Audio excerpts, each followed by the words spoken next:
Wasted World of Sports, ahoy. Welcome back as the Big Bash continues into Game 3. We've seen a couple of good ones so far, but I think, just quietly, I don't want to jinx it, but I think just quietly, this could be the best of the lot so far in the opening rounds of the Big Bash. Sydney Thunder versus the Adelaide Strikers. This game, I tell you, I didn't realise until I investigated it earlier today just how on a knife's edge this game is. I found it very hard to pick. I noticed that the Adelaide Strikers have got a lot of favoritism in terms of the tipping contest.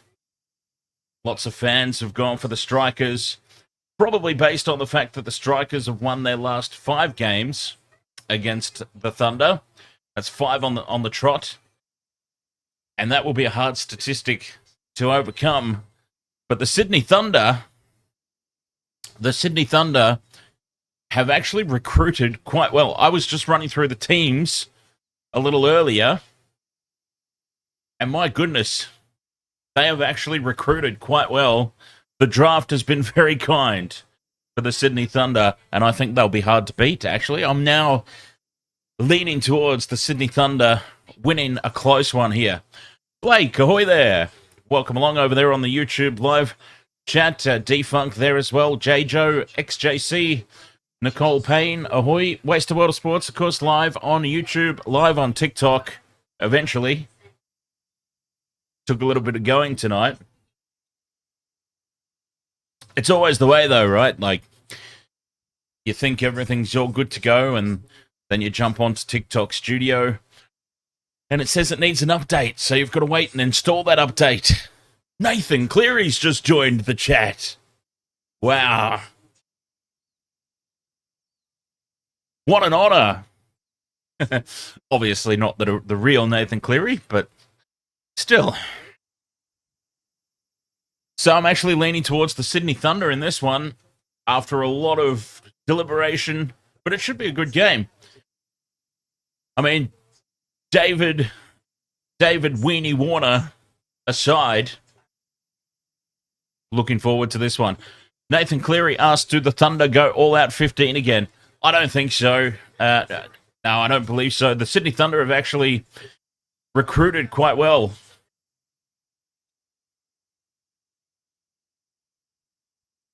And they've got a solid looking team.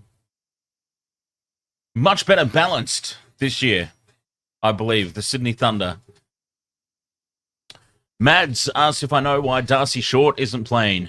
No, absolutely no idea. But if Darcy Short has been ruled out, which apparently he has been, that would explain why the odds have dramatically swung in favour of the Sydney Thunder, because Darcy Short would be a big out. Blake, ahoy there. With the members-only stream, will there be a public one after? Yes, immediately following the members-only live stream on Sunday afternoon, the Brisbane Heat are playing, I believe.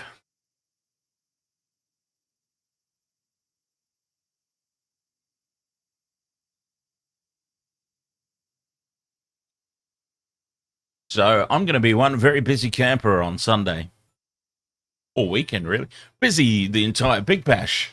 It was a last-minute decision to cover the Big Bash. Obviously, here at the Wasted World of Sports, we focus primarily on the NRL, but we also do the Super Rugby and the Rugby Championship and the end-of-season internationals. And it was a last-minute decision to cover the Big Bash, and I'm enjoying it so far. A couple of very exciting games, expecting this one to be exciting as well. But as we've still got a few minutes before the first ball is bowled, the Sydney Thunder have won the toss. Well, it's not a toss, is it? It's a bat flip.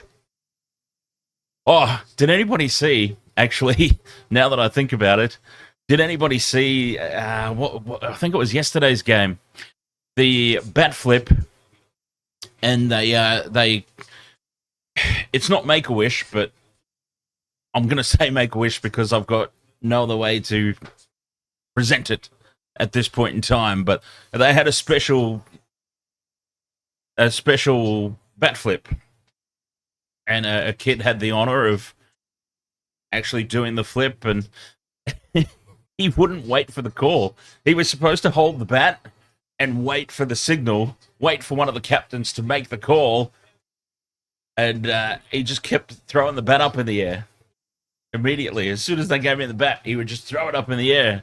And they said, wait. Gave it back to him, and he throws it again a second time and a third time. They're like, wait. And one of the players actually had to hold on to it to make sure the kid didn't toss it away too early. He wasn't listening.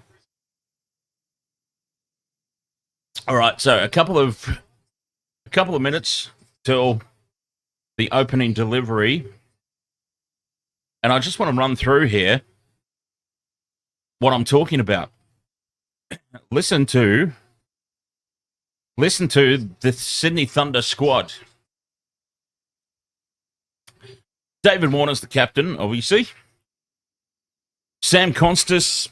Okay, Cameron Bancroft. I'm pretty sure Cameron Bancroft, if I'm not mistaken, Bancroft used to play for the Perth Scorchers. Perth Scorchers are a team constantly up towards the top of the table, fighting for the competition each year. Great pickup. Oliver Davies, one of the internationals. Sam Billings has come back. Sam Billings spent a couple of years at the Brisbane Heat. He's back with the Thunder now. Shafane Rutherford, Chris Green, Daniel Sams, Nathan McAndrew, Lockie Ferguson, and Tanavir Sanger. It's just there's a lot more balance there and not a reliance on international players. We were talking about it in the stream last night. The teams who are going to do the best in the Big Bash traditionally are the teams that don't have a heavy reliance on international players. But this will be the key. The Adelaide Strikers have got some big hitters. Matt Short, Jake Weatherall, Chris Lynn coming in at first drop. These are guys who can easily put the ball into the stands. So bowling will be critical. So I've gone for the Sydney Thunder after a lot of contemplation. And the odds have ended up swinging in favour of the Thunder. Have they stayed there? Yes, they have. So the Sydney Thunder paying $1.75 at the moment. Adelaide Strikers $2.08. That, of course, in T20 cricket means absolutely nothing because anything can happen. A quick wicket or a big over, just one either way, and it completely swings everything, doesn't it? So you can only draw so much out of the stats. And we'll just have to wait and see. I've ended up going for the Thunder. Let's see if changing my mind comes back to haunt me. It often does. Defunk, you'll be back in 5. I'll be counting down, mate. I've got the timer on.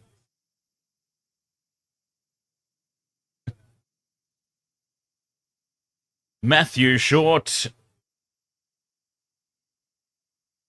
Perhaps the key early in this match for the Strikers. If the Thunder can bowl him over, and they'll be opening with Nathan McAndrew, if they can bowl him over quick without too much damage being done, it'll be a good start. Then, of course, you've got Chris Lynn coming in at first drop. It is tough. Oh, I'm still so torn on this game. I've ended up tipping the Sydney Thunder. I'm stuck with that now. The decision has been made. And it's too late to change officially because here comes the first ball. It's wide outside off stump and it is hammered. That is a gift. An absolute present for Matthew Short. A half volley wide outside off stump. And Short, he'll eat those up. 4 off the first ball. Well, that is absolutely not the start that they needed. The Sydney Thunder. The total opposite of what they would have been looking for. That's better. And then swinging Yorker right on the ankles. And a dot ball.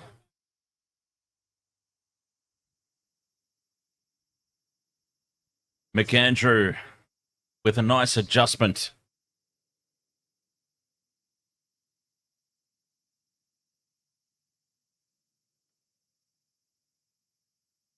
So two completely opposite deliveries.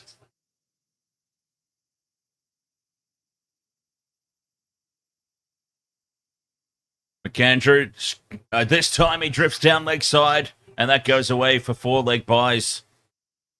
Well, it might even be a wide. I think it did clip the pads on the way through, so. Well, McAndrew's just got no control at the moment.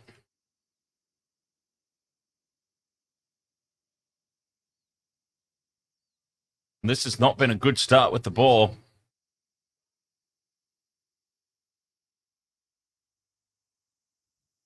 We've gone 4.4. And there's something wrong with the ball. There's a big, there's a flap hanging off the ball.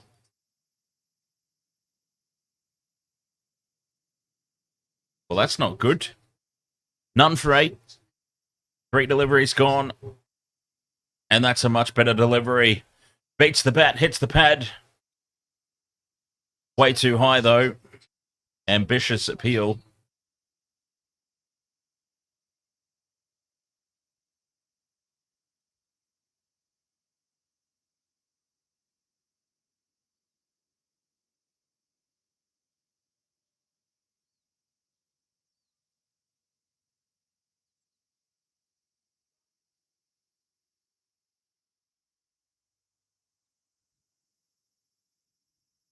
Interesting first over, this one.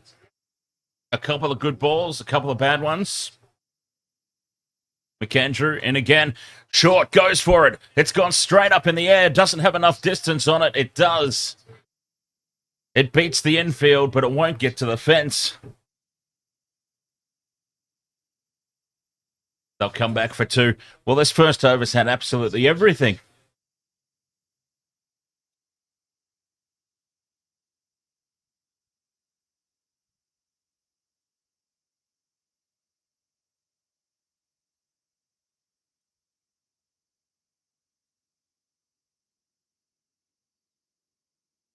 11 runs from it. Oh, they came back for 3. Well, that was very well run. And Jake Weatherold will finally get some strike.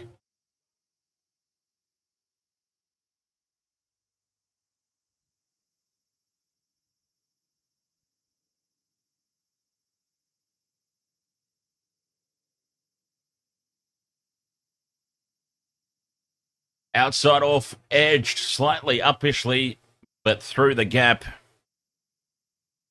And Weatherold just comes through for a single. The end of the first over. None for 12. And a good start for the Strikers. The complete opposite of what was needed by the Sydney Thunder at the start of this one. The total opposite. And Matthew Short's away.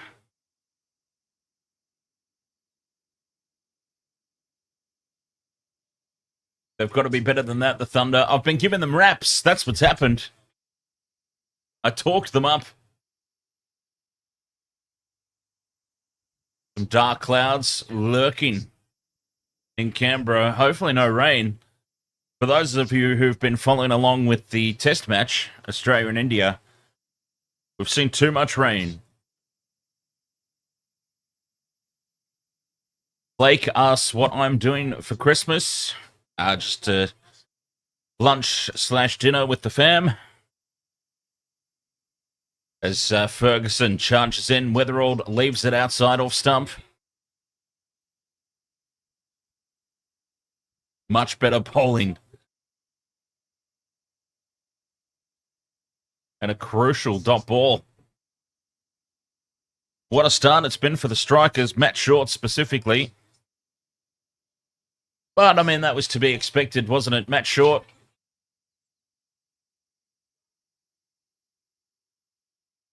He's going to come out and have a crack right from ball 1 as they take a quick single. Weatherold has to dive into the non-striker's end. But they get the single. None for 13.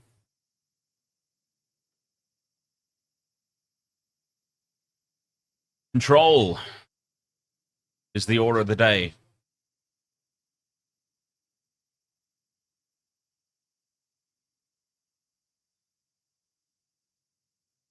For the Sydney Thunder, that is.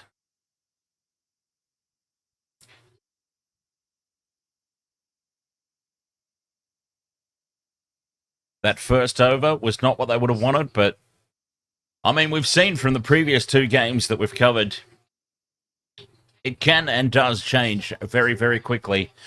Nobody will be panicked either way after 1 over. Ferguson bowls him. Clean bowled. Ferguson.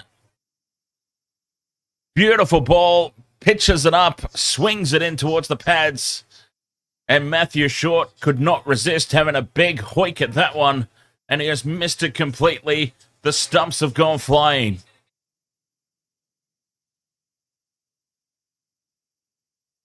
A little bit of late movement. And it goes straight through the gate. And that's a big wicket. We were just talking about how it can swing in an instant. And that is a big wicket. Matthew Short gone for 7. And if the Thunder were to be any chance in this game, it was mission critical that they keep Matt Short quiet or send him back to the pavilion quickly. Well, they've sent him back to the pavilion very quickly with only 7 runs damage being done. And that's a little bit of a win for the Thunder. It's all about little moments, isn't it?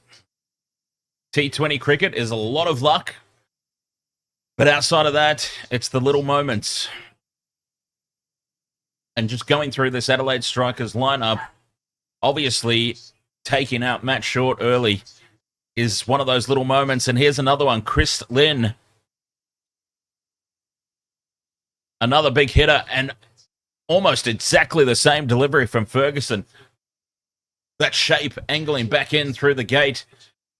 And Lynn only just gets back to it.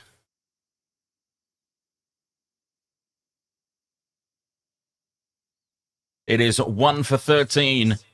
A big wicket. The big wicket of Matt Short. Clean bowled. Is there any better sight in cricket than the stumps going backwards and the bails flailing everywhere? That's wide outside leg stump and it's away for 4. 4 wides.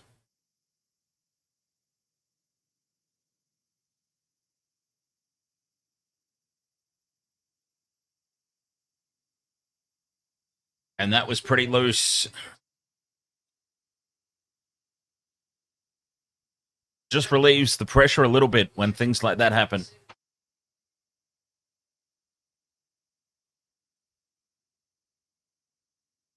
As we were talking about at the top of the stream, the Adelaide Strikers, they've won their previous 5 against the Thunder. Again, just drifting too far down leg side, pushed away for 1.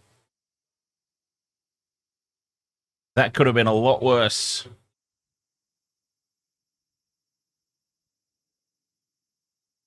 Last ball of the over coming up. 1 for 20.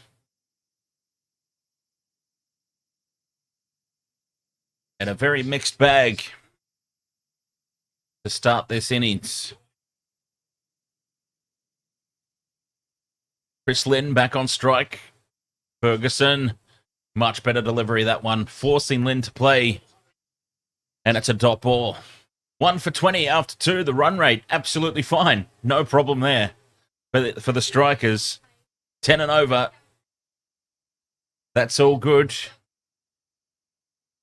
But that wicket was a big one. I don't think I'm understating the fact that if you're an Adelaide Strikers supporter and you had to choose an early wicket, you would probably rather Jake Weatherald be the one that goes.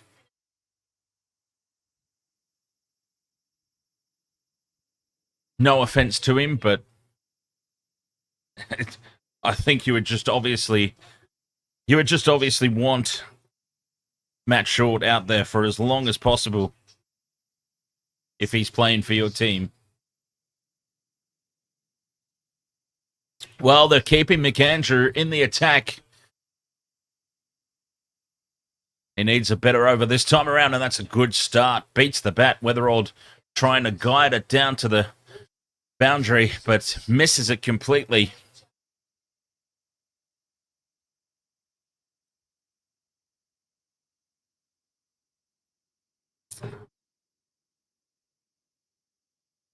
Now, remember the first over, McAndrew had one good ball, one bad ball, one good ball, one bad ball.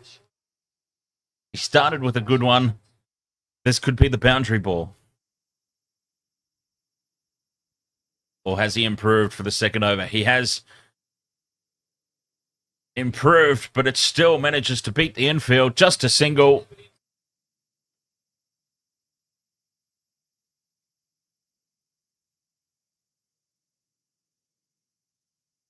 And Chris Lynn back on strike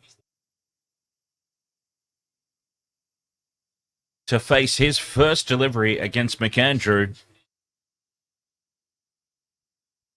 Matt Short, of course, the player dismissed. A big wicket for the Sydney Thunder, and that'll go a long way for them in regards to winning this game potentially. That was a good start for them. That's the sort of wicket they needed. Getting onto the legs, and they'll sneak a single here. Nice running from the Strikers.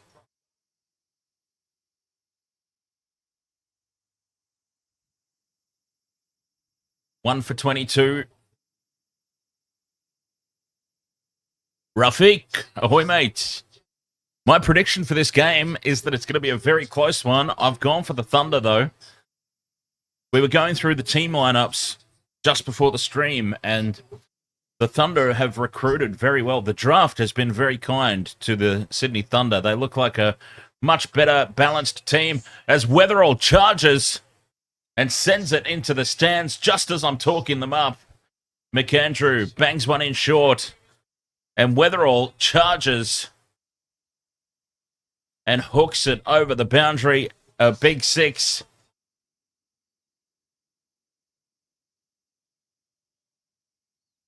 I think it's going to be a close game. And when I say a close game, I mean like down to the last over close in the run chase.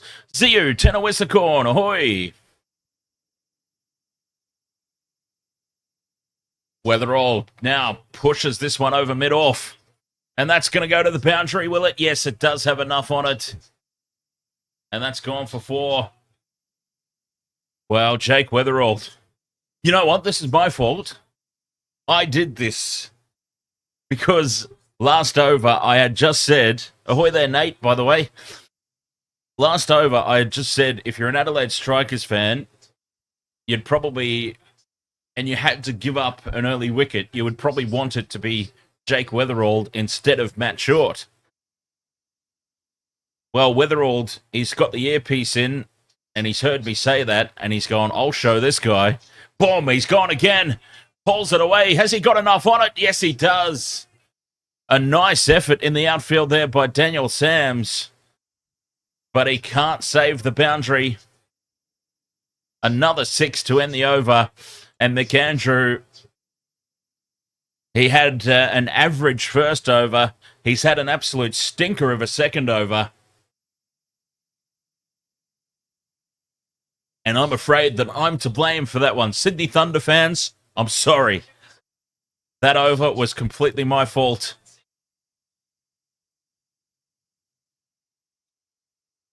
Weatherald has decided he's going to show me a thing or two.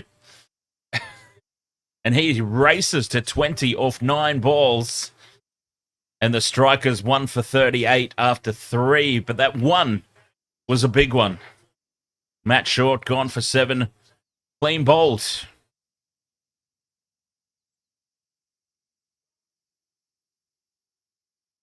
And Chris Green has got the ball to bowl the last over of the power play.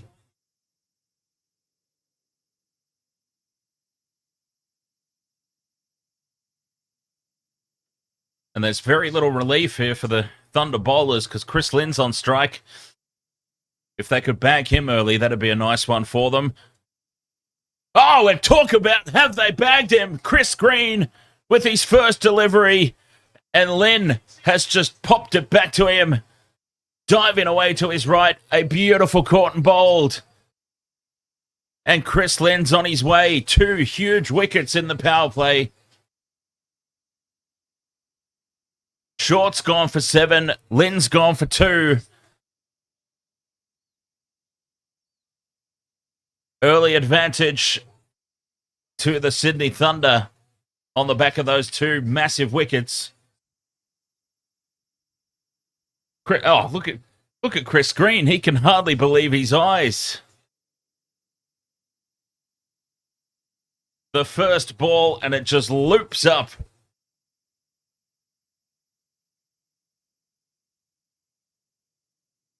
Caught and bowled. Chris Lynn on his way. Aaron, 888. Do I have a team? Yeah, the Brisbane Heat.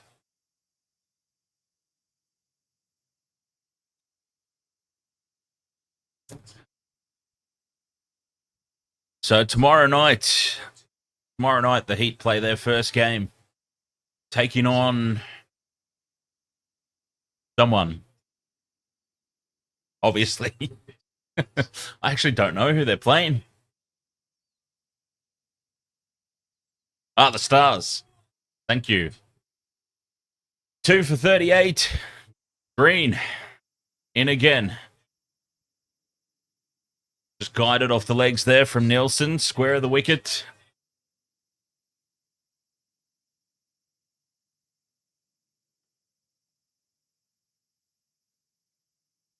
Chris Lynn caught in no man's land there. Well, I've got to tip my own team, don't I? Tomorrow. The Heat versus the Stars. Got to go for my own team. Oh, for this game, Thunder. Sydney Thunder all the way in a close one.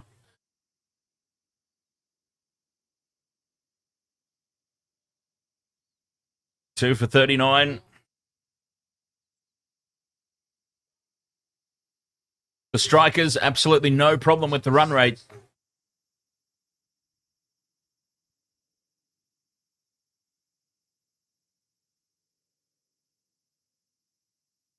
Yeah, we'll see, Nate. I think you're underestimating the recruitment of the Sydney Thunder. A very well-balanced looking team. As well, just as I say that, why is it every time I give a team a compliment, they go and do something goofy? Chris Green just lofts this one up, lobs it up into the swinging arc of Weatherald. And Weatherald gets down on one knee. He doesn't propose to it. He spanks it into the stands.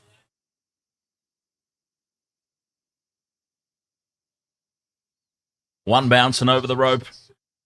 Weatherald. This is the guy they need to remove.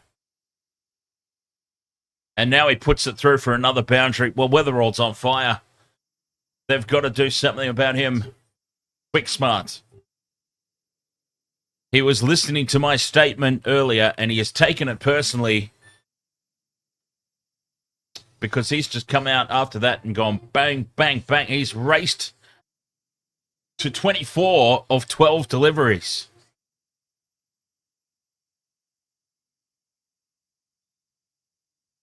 And the Strikers 2 for 47.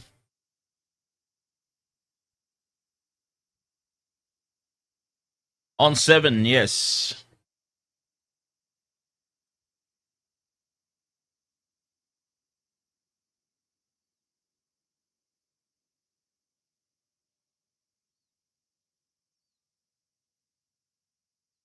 They're leaking runs, the Thunder, but 2 critical wickets.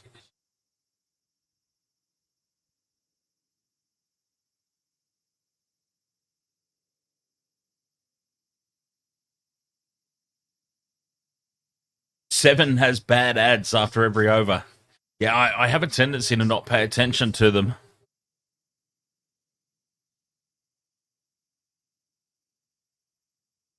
Daniel Sams into the bowling attack. Building restrictions lifted so they can contain Weatherald a little bit.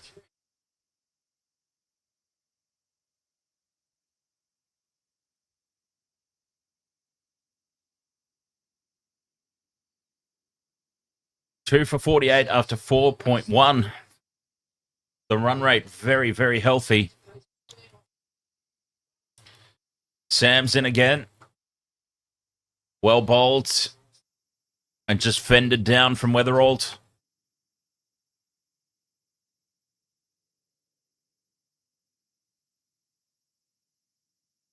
Wasted Water Sports, of course, bringing you the action on YouTube, on TikTok, sometimes on Facebook. Vincent Spears Music, ahoy, mate.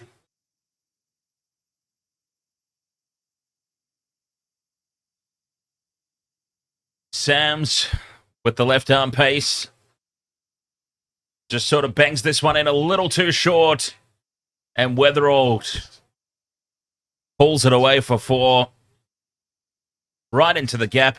There was coverage out there. There were 2 boundary riders out there. But Weatherald has just put it perfectly in between both of them. Splits the outfield. 4 runs. And they've got to get rid of this guy. The Thunder. I'm curious to see. The odds have been so close all game. Weatherald's been caught on the pads here. Big shout from Sams. And now a run-out chance down the non-strikers' end. The umpire was never interested in that appeal.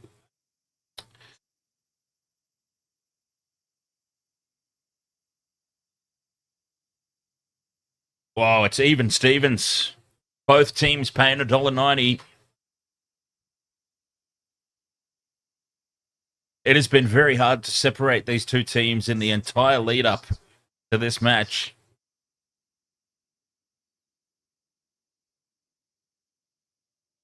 And even with the early wickets, it's still even because the strikers are going at 11 and over. Sams with a half volley just clipped away. That's poor bowling, really. Fantastic shot from Weatherald, but really poor bowling. Just on the half volley. Just picks it up off the legs, whips it away. Square of the wicket for 4.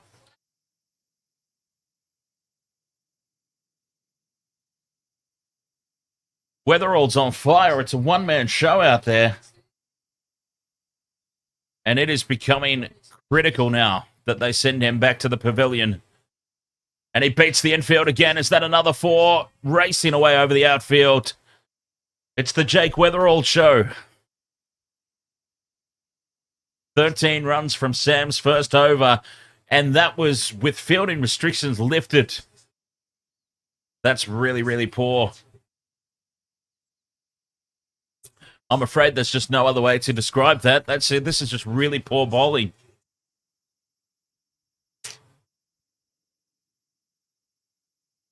The Thunder. You know, I blame myself. It's completely my fault, and I apologize. I talked them up way too much in the pregame. Mind you, it is literally only Jake Weatherald that's doing the damage here. 40 runs off 18 deliveries for Weatherald. They need to get him sitting down ASAP. Green into Nielsen. Nielsen just guides it down to long on for 1. And why wouldn't you?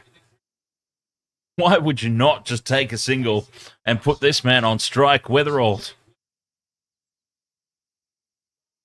They really, really need to dismiss him.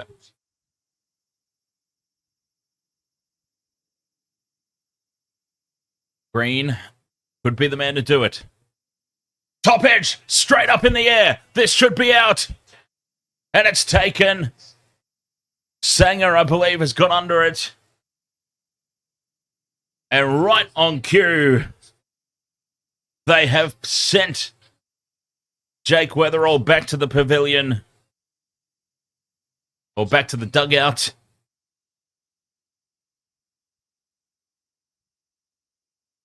And that is a big wicket. The runs, though, the run rate has meant that the Strikers, despite losing these 3 big wickets early, they've still got more than enough of a foundation to build off of.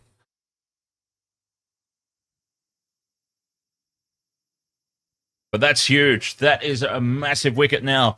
Matt Short and Chris Lynn both back in the pavilion for under 10. And now Weatherald back in the pavilion inside their first 10 overs. Massive.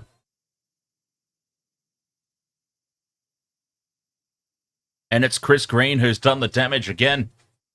Alex Ross comes to the crease. That'll be the end of the big hitting for a while. 2 fresh batsmen at the crease, Nielsen and Ross. Alex Ross, of course, a former Heat player, so I'm all too familiar with him.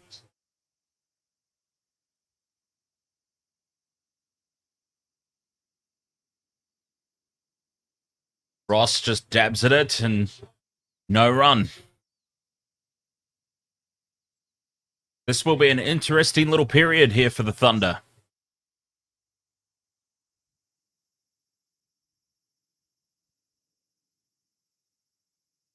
As the ball is coming loose again.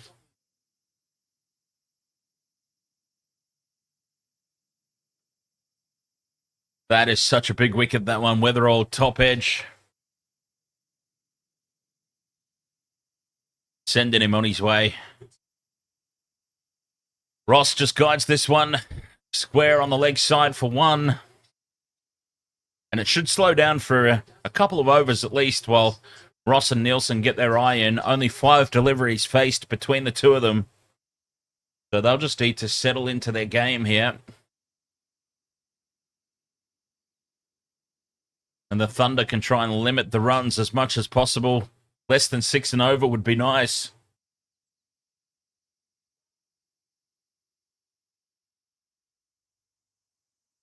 Whilst they go through this little consolidation phase of the game. Sydney Thunder have dropped to $1.72. The Strikers have drifted out to $2.10 on the back of that wicket as they take a quick single. A well-run single, that one. Just keeping the scoreboard ticking over as much as possible. 3 for 64.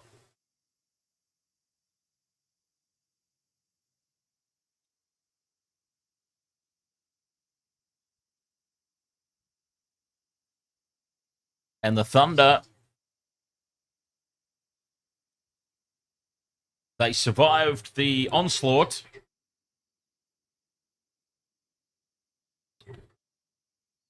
They go into containment mode now. Still very delicately poised, this game. I mean, the Strikers, they've still got weapons.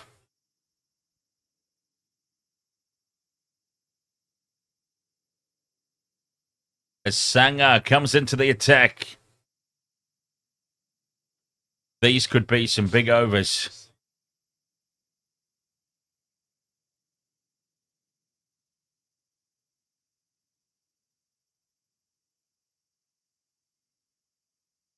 Let's see. What can he come up with here, Sangha? First delivery. Drifts onto the pads a little bit, and it was pretty full, but just turned away for a single.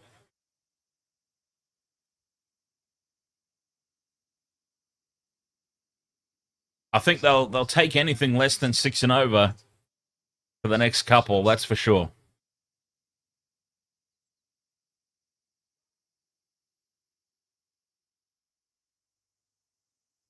Some dark clouds continue to hover there.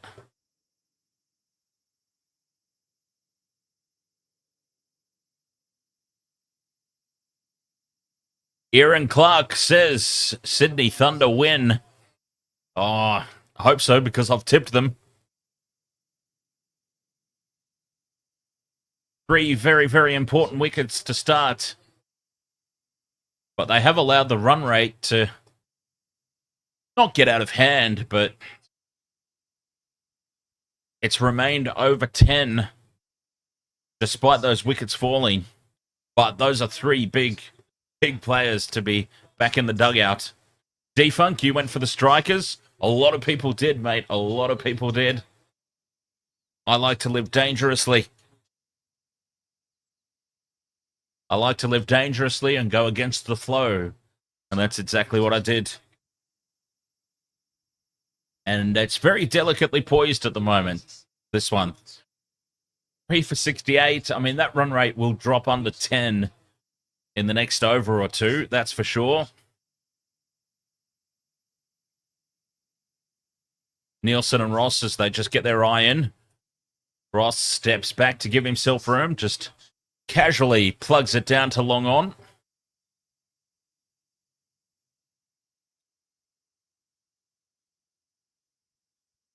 Nielsen back on strike. So, yeah, they're just consolidating now. The Strikers realise another quick wicket here, and they're in big trouble. Sanger with his last delivery, and it beats a diving Sanger for a single down to long off, or long on. There for the left-hander batsman. 6 off the over. Anything 6 or thereabouts, just under. They'll be satisfied enough with that. So, yes, in the next over or two, that run rate will dip under 10 for the Strikers, while Ross and Nielsen just consolidate this innings. But there's still, the foundation has still been set thanks to Weatherald.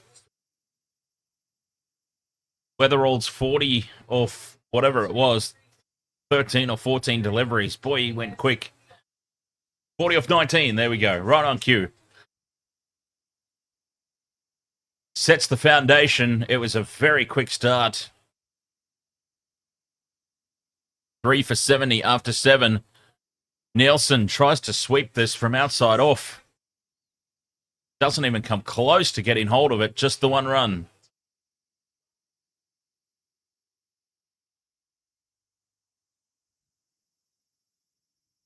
Green back into the attack. Well, if he can snag another wicket, it'll be very worth bowling him for this third over.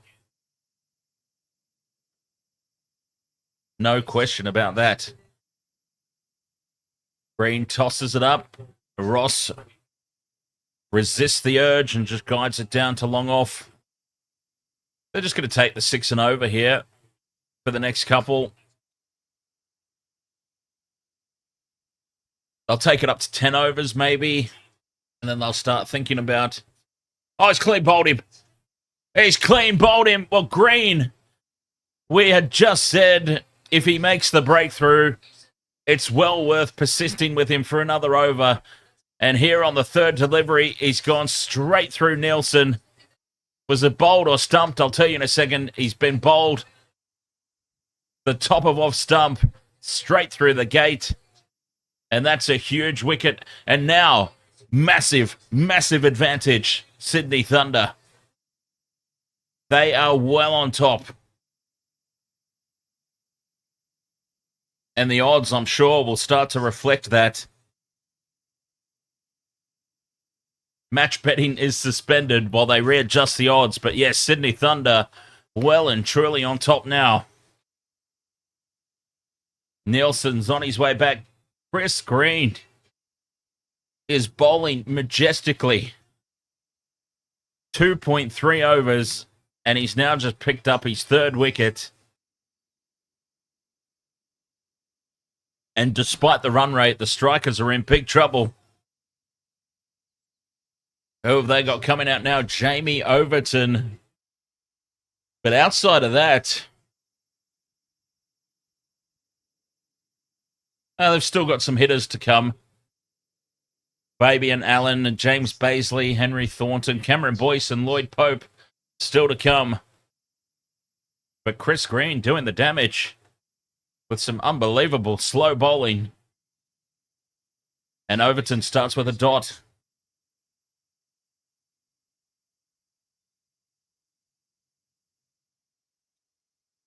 Advantage, Sydney Thunder now big time. Geez, you would have to consider just bowling him out now. Oh, do you hold him back for one at the end? Such a tough call. See, this is why I'm not a captain. Or Well, yes, Dan, that's the reason. Not that you're overweight and unfit. uh, these are the decisions that have to be made. Do you bowl Chris Green out now while the pressure's on and while he's got the momentum? Or do you hold him back for one at the death?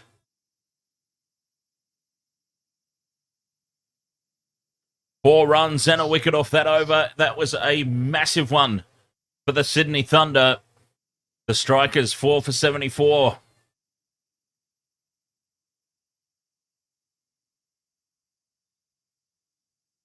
Eight overs gone. And there, that run rate has now dipped well and truly under 10. Nicole Feeney, ahoy. How are you?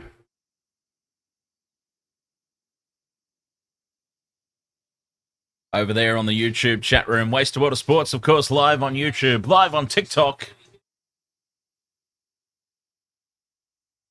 And live on Facebook. And I can tell you the Sydney Thunder have dropped down to $1.60 and the Strikers have blown out to $2.30. Sanger back into the attack. Ross backs away to give himself room. Pushes to the offside for one. And that's all we'll see for the next little bit. As I said, the consolidation phase has well and truly begun here.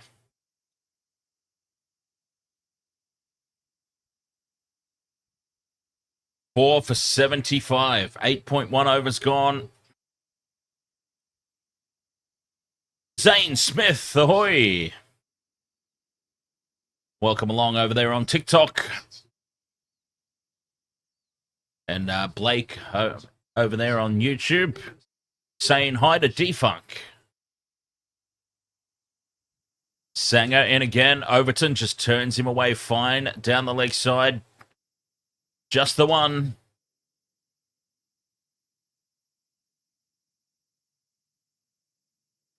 Four for 76. The Strikers, outside of Weatherall, really, if you take Jake Weatherall's innings out of this, as Ross with a nice sweep shot. There we go. That has broken the shackles. Alex Ross reaching a long way down the pitch to sweep to the boundary.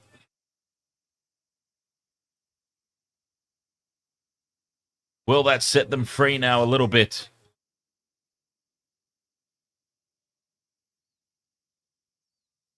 A boundary for Ross, who now steps away and pushes it into the offside for a single. Now, what was I on about? But now,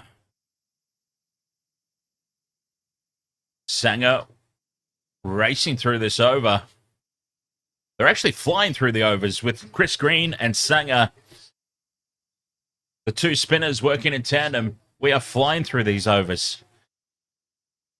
Sanger with the last ball of his second over, and it's just turned away for no run. 9 overs gone, 4 for 81. I actually still think this game very delicately poised. I've gone for the Sydney Thunder. I tipped them, as you may have heard me say in the pregame. And yes, the Strikers just coming in a little bit now, into $2.10.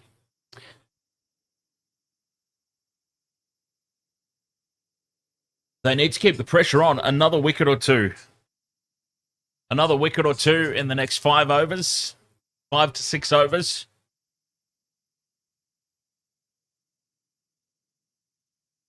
And then I would be willing to say that the Thunder are well and truly on top and in control of this one. Ferguson back into the attack. 1 for 8 off 1 over so far. And, they think about a quick single, the Strikers. That would have been crazy. A dot ball to start for Ferguson.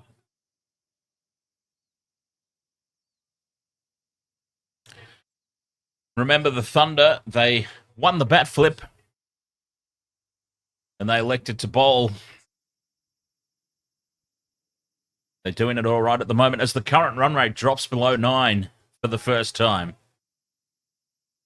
Ross taps it down. They take a quick single. That's well run.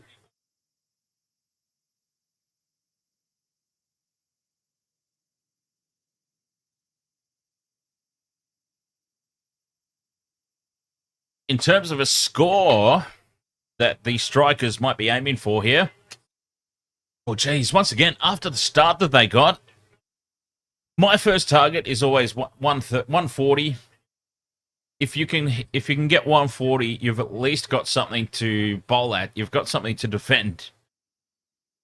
You obviously want as close to 160, 170 and above as you can get.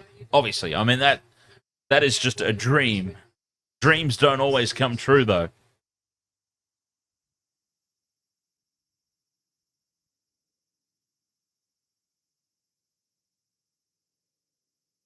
But you probably want at least 140, and they should get that.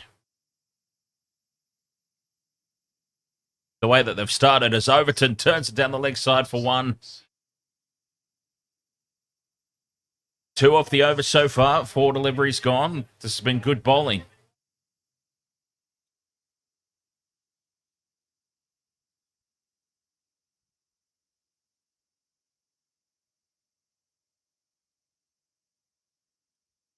Two deliveries left. XJC, ahoy, mates.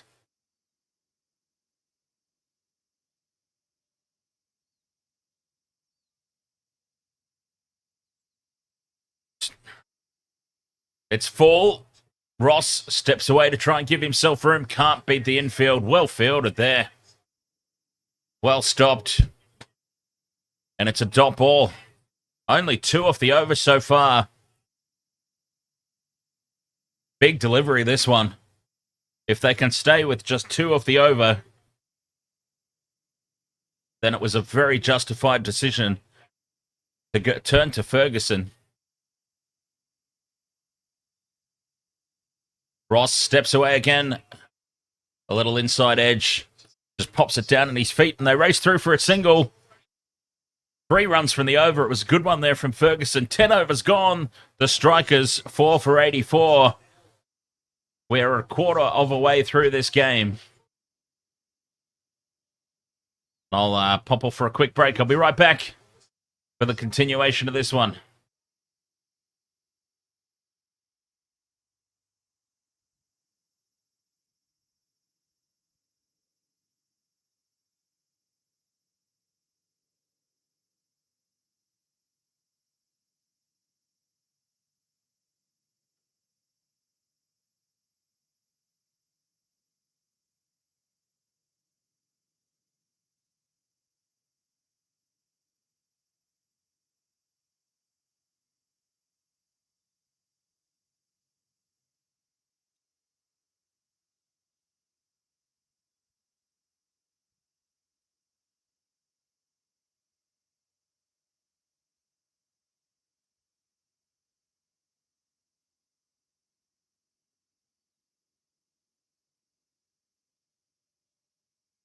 Four for 84 here, the Adelaide Strikers. Jake Weatherald did all the damage early on. And literally, it was only Jake Weatherald doing the damage.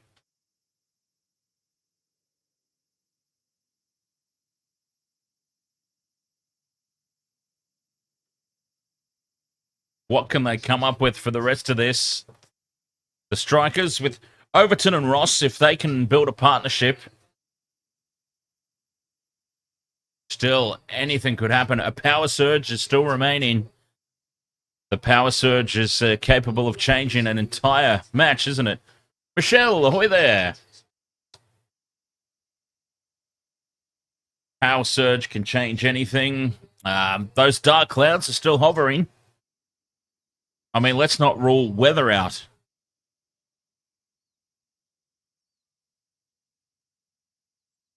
So anything could still happen, but at the moment, I'm feeling pretty good about going against the flow, tipping the upset, and going for the Sydney Thunder.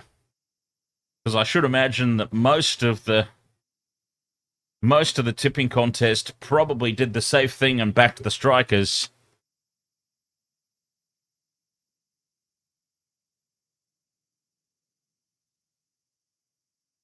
Oh, God, I hate this. Switch channels. Just keep it on one channel. Channel 7, make a channel that the cricket is on and bloody keep it on that channel. Because all that effort, all that 10 seconds to have to pick up the controller and switch channels to another 7 network. I'll tell you what, though, if that's all I've got to complain about, my life's probably not that bad, really.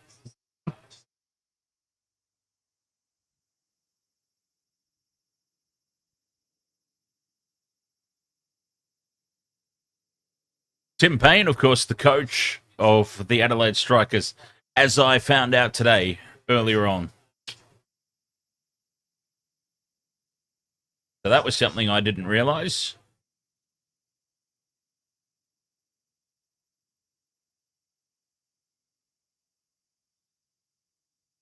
So, Michelle, I actually announced the members-only Christmas party as Ross takes on Sanger and wins. Steps away, giving himself room, which he has been doing all innings. And lofts it over the long-on boundary for 6.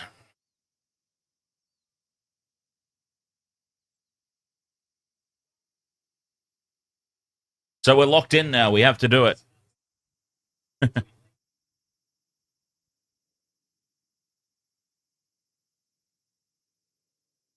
Good start to this over. 6 and a 1.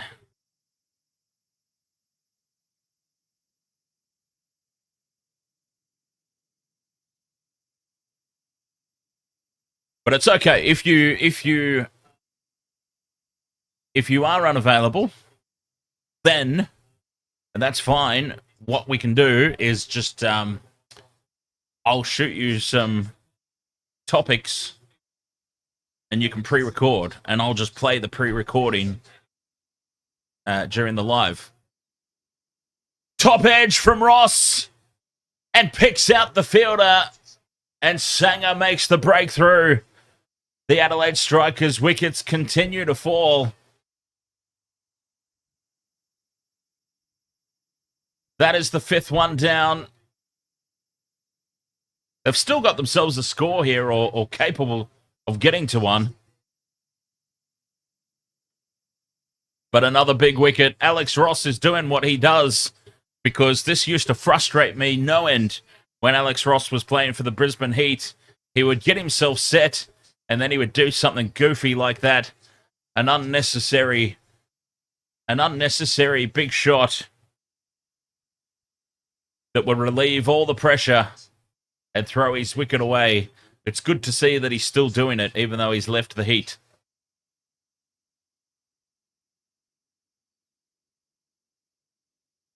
Advantage Thunder.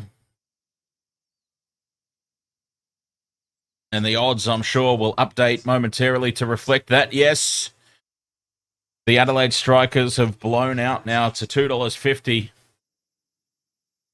Fabian Allen comes to the crease. A little bit of an unknown commodity here in the Big Bash. Sanger throws it up and gives him a tempting one first up.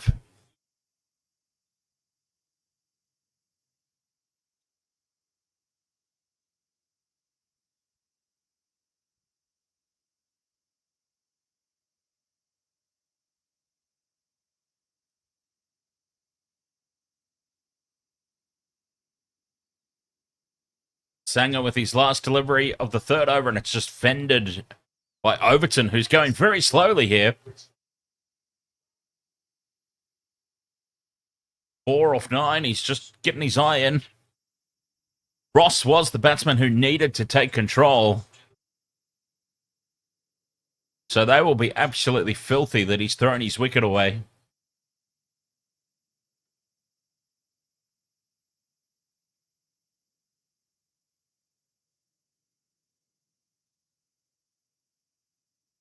Five for 93.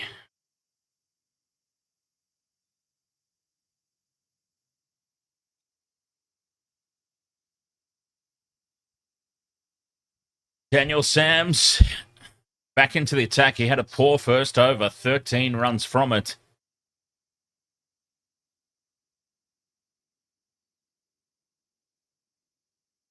And Fabian Allen on strike. Well, this is interesting. As I said, very unknown in Big Bash circles. Just turns this one away for a single. Oh, they come back for two. Yes, they do. Well run.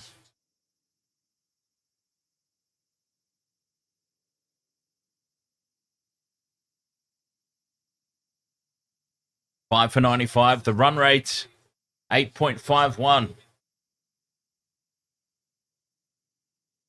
If they go at 8.5 and over, 171 is their projected score, which is more than defendable. That's what they'll be looking for. But wickets are going to be the key. The Thunder have got to keep taking wickets and try and keep the Strikers down around 120, 130. That would be massive. 6 and over and wickets.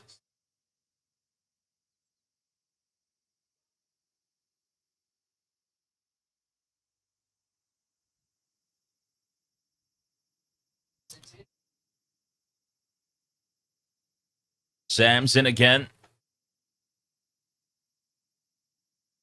Turned square on the leg side for another two. Good running. Well, I was talking about how he's an unknown commodity here, Fabian Allen. Well, he's good between the wickets, right? Racing back for those second runs. He always wanted two there. Overton wasn't that interested.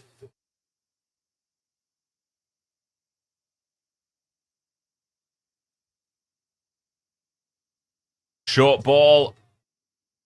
Sam's over the head of Fabian Allen. That'll be his one for the over.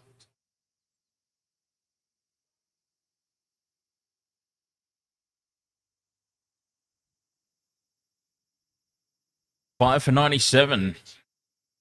So, yeah, this is still... I'm still not... the Strikers have got a good bowling attack as well. Let's not forget. Pulled away. Does he push for two here? Well, does it go for four? He'll push for two. There's Ferguson, I believe it is. The boundary rider down there. Races around to clean that one up. But another two. So Fabian Allen, dynamo between the wickets. That could easily have been 3 singles in this over.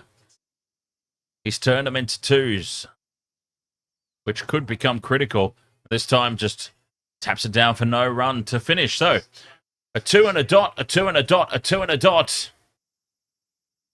for Sam's second over, which was much better than his first one.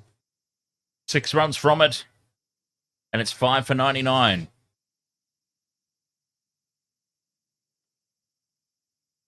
Sydney Thunder just, slightly on top here. Another wicket.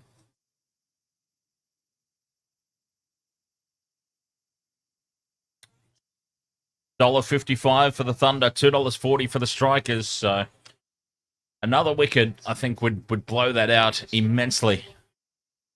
Sangha back onto the attack to bowl his last. They are holding Chris Green back for the end. And he starts with a dot ball.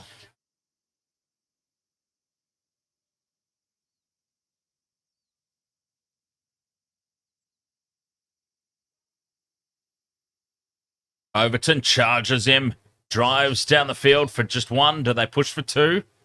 Just one. Overton was not interested at all in the second. The 100's up, 12.2 overs it's taken.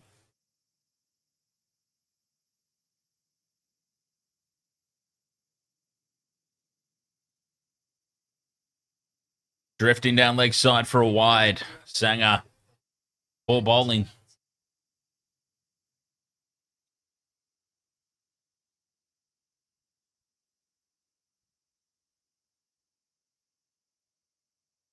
Oh, edge caught. That's a big breakthrough. Now it is massive advantage to the Sydney Thunder. Sanger drifted down leg side for a wide. Then he straightened it up, turned it away from the right-handed Fabian Allen. Gets the outside edge and well taken at slip. Having a slip in place at this stage of a T20, that's ballsy and it's paid dividends. And as much as you might not like to say it, hats off to David Warner for that one. David Weenie Warner has come through with the goods. That is a big breakthrough, and that is the one that clearly swings this game now in favor of the Thunder. Big time.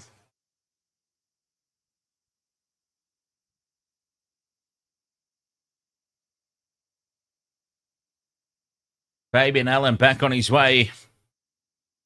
And honestly, I mean, just looking through this scorecard, Matt Short gone for 7. Chris Lynn gone for 2. Harry Nilsson for 8. Fabian Allen for 7 as James Paisley comes out. It's been Jake Weatherald 40 and Alex Ross 22. Outside of that, this has been a dismal innings as Paisley, starts with an edge. And they do get through for a single.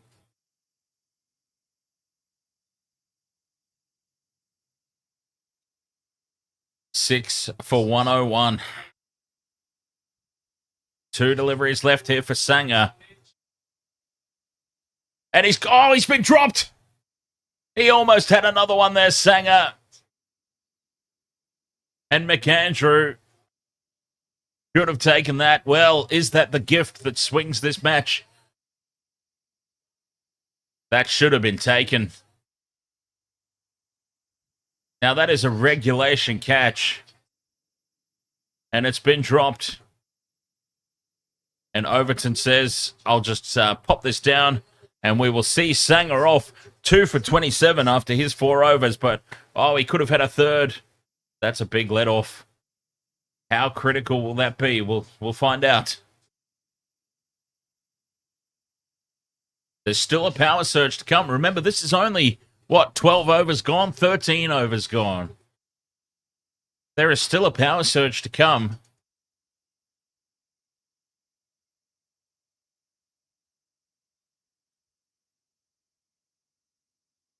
This has just allowed the Strikers to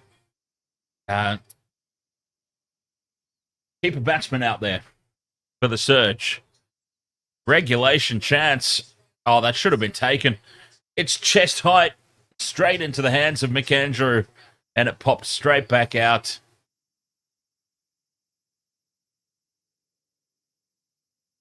That's a big let-off. That is a huge let-off. I mean, they're still in a world of trouble here. The Strikers, don't get me wrong. They are still in massive, massive trouble. Green back in to bowl himself out. Well, why not? The spinner's been working wonders. 3 for 17 of his 3 so far. And he starts with a dot. Paisley charges him. Hoiks him over long on. And that's a 6.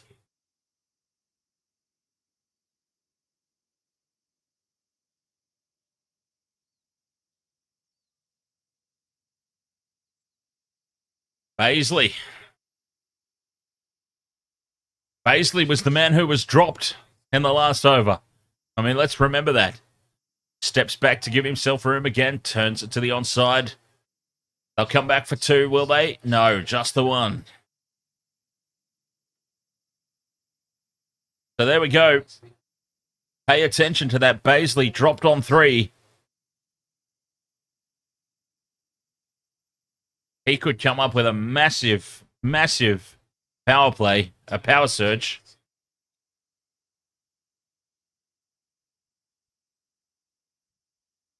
Green has been immense so far, though, as Overton charges. Just the single. Can't get it through the circle.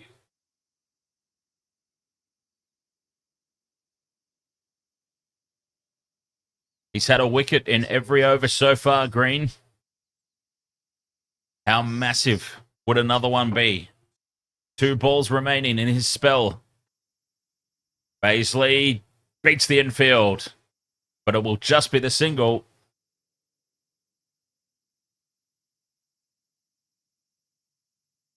That run rate still around 8 and over, which is not bad.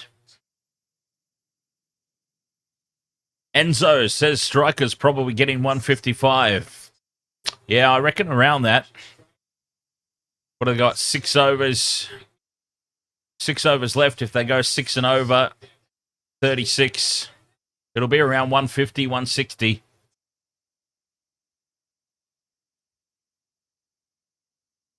And another single. But what a spell from Chris Green. 4 overs, 3 for 27. And he came up with a couple of the key breakthroughs as well. Jake Weatherald was on a roll. Green snagged him, and then Chris Lynn in the next over. And he removed Harry Nielsen as well. They've just got to be careful here, the Thunder. Now, I've tipped the Sydney Thunder to win this game. But I've got to say, I still do not have a huge amount of confidence.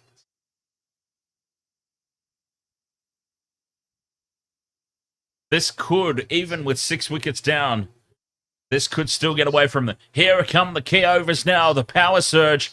And for some reason that I can't understand, McAndrew, who is none for 26 off 2, has been given the job. And he starts wide and chopped away for just a single. But way too wide to start with. He did have protection there, but that could easily have gone for 6. But this is an interesting call. This is a massive over in the context of the match, I believe. McAndrew has gone for 13 and over so far, and they've given him the ball.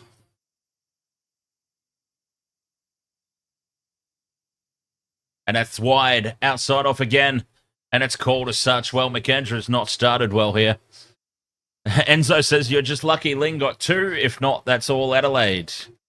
I actually think I'm even luckier that Matt Short got 7. I'm a Brisbane Heat supporter, so I know that Chris Lynn is rocks or diamonds. After I tipped the Thunder, it was honestly Matt Short I was concerned about the most. Paisley gets this one off the edge, but it lands safe. They'll come back for 2.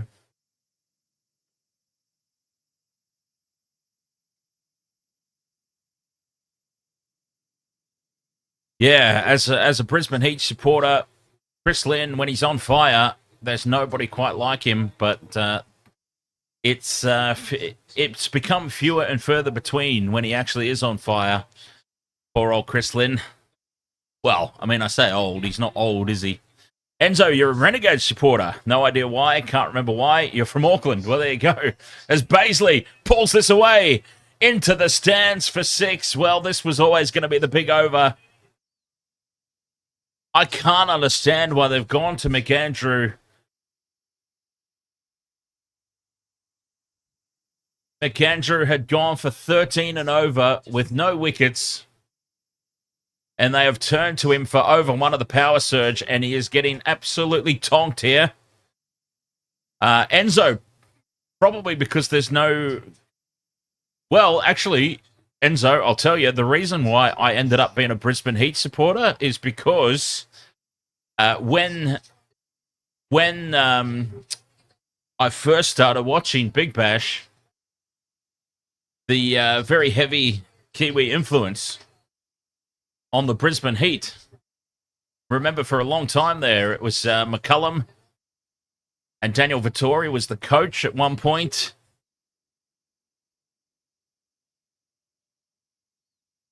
And actually now Brisbane Heat have got Colin Munro for this season. So down leg side and pulled away for 4. Baisley is making McAndrew pay here. Well, this was always the over. Suddenly this game is swinging back a little bit towards the Strikers. McAndrew has been absolute tits tonight.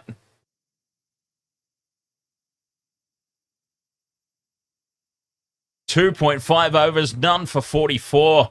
It's been abysmal. I can't understand why they went for him in the power search. Mock says, I'm a Perth Scorchers supporter, but from Newcastle. Top edge over the infield. It's racing away for 4. Wow. What a huge over. 22 runs from it. They turned to McAndrew for the power surge. Before he bowled a ball, I said, I can't understand it. And he's been tonked. The Strikers have been let off the hook big time here. It's going to be over 155 now. Baisley has surely just belted McAndrew out of the attack. You do not give him a 4th over, surely. He has been abysmal tonight. You hate to hang... Excuse me. You hate to hang so much on just one player. But boy, he has been awful tonight. Ferguson, here we go. Now this is who should have been bowling. Ferguson, 1 for 11 off 2. They've been forced into this now. He probably should have had the first over of the power surge, but then there was still the little issue of who was going to bowl the second one, I suppose. Ferguson starts with a dot ball, and that's the way it should be. 6 for 136. I would have gone Daniel Sams, the experienced campaigner. I don't know why they went with McAndrew. Baisley was dropped on 3. We talked about how important that was going to be. Baisley was dropped on a 3, and he's gone on to make them pay, and this one's pulled for 6. Oh, this is massive now. The Strikers, the Adelaide Strikers, they have refused to go away. They were under the pump.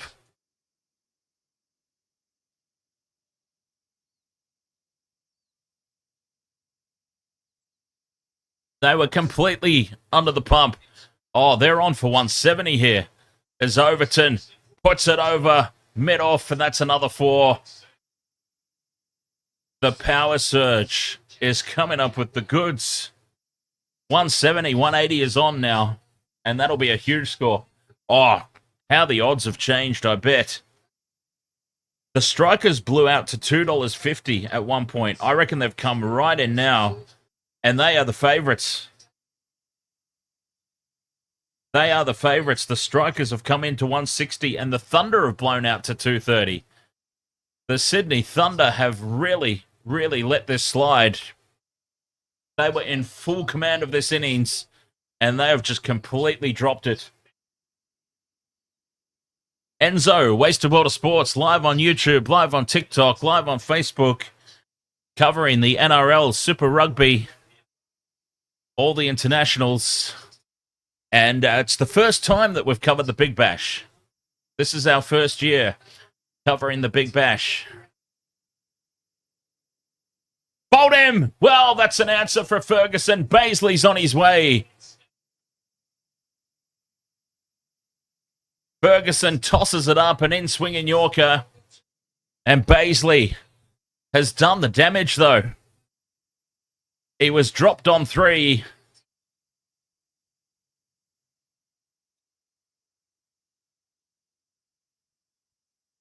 Dropped on 3. He ends up getting bowled over for 31. He's done the damage, though, Baisley, and the Strikers have got a huge score. Well, not a huge score, but they're going to end up with a big score to defend.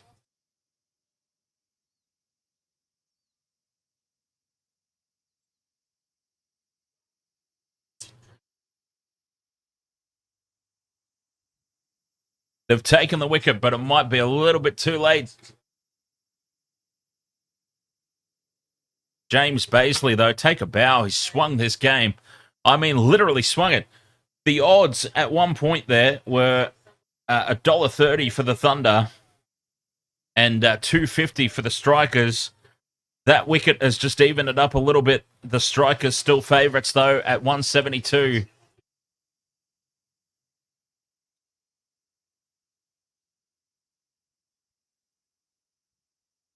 But Bazley dropped on 3. World of Enzo. Over there on YouTube as well. Thank you very much for taking that effort to find us. Inside edge, was it? No, off the pads.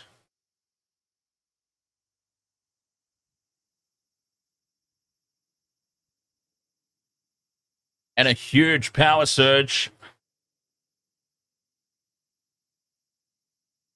A massive power surge from the Strikers brings them right back into this game, even with 6 wickets down. That's the amazing thing. That is the depth of the Strikers. They were 6 wickets down, and they still did this amount of damage to the scorecard. That's rather incredible.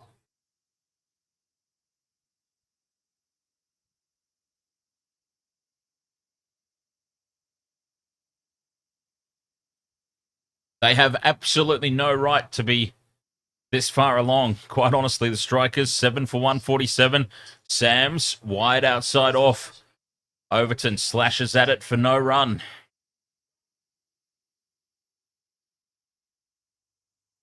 Into the last 4 overs. Welcome back, Nate.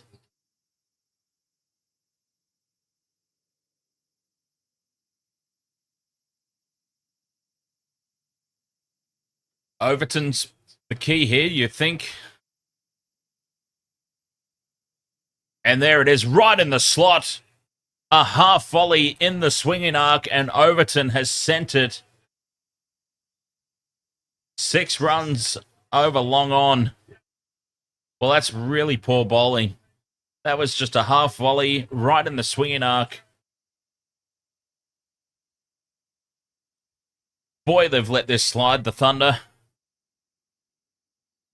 They'll be really, really disappointed with this bowling effort. Ever since the power surge, this entire innings has gone to hell for them.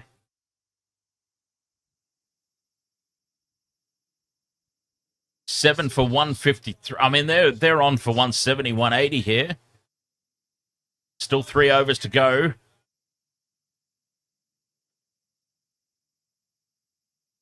A 180 is not out of the question.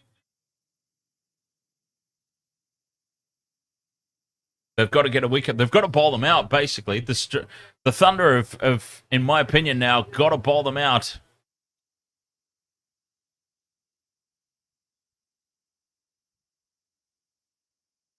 Oh, uppishly played to the offside. They'll get through for 1.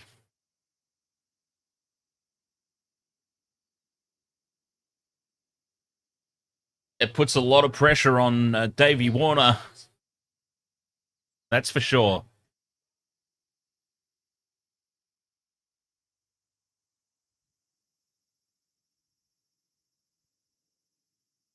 $16.4 overs gone. The run rate now getting back up towards 10. Sams with a slower ball. Cut away just for 1. 9 off the over so far. 1 ball left.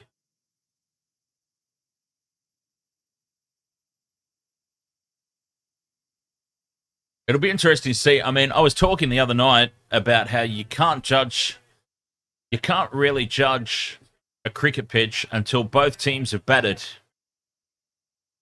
So who knows? 160, 170 might not even be a par score here. Chopped away.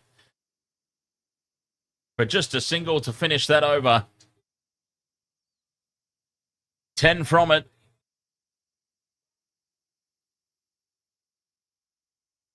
Three overs to go now. The 180 is well and truly on the cards now. I mean, we were talking at one point about the Strikers struggling to 150. They will be over the moon if they end up getting up to the 180. Strikers at $1.72. The Thunder at $2.10.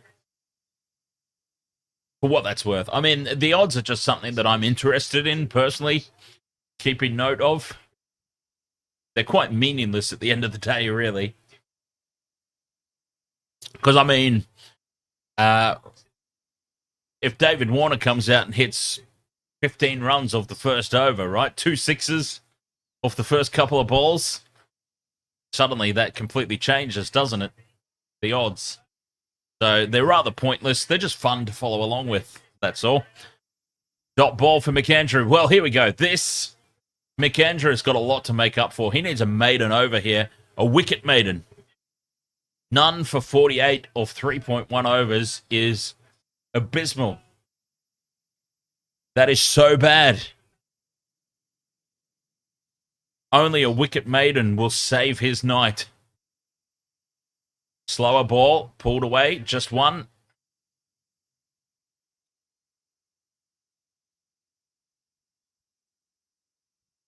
And McAndrew is the one who dropped the catch as well, I'm pretty sure. If I'm not mistaken, it was McAndrew who dropped Baisley when he was on 3. So he's really had a night to forget.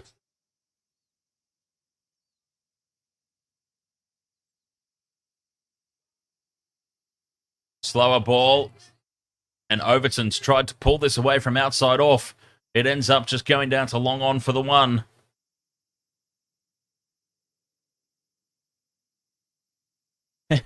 World of Enzo says, if I had an economy of 16, I'd pull out of the next game.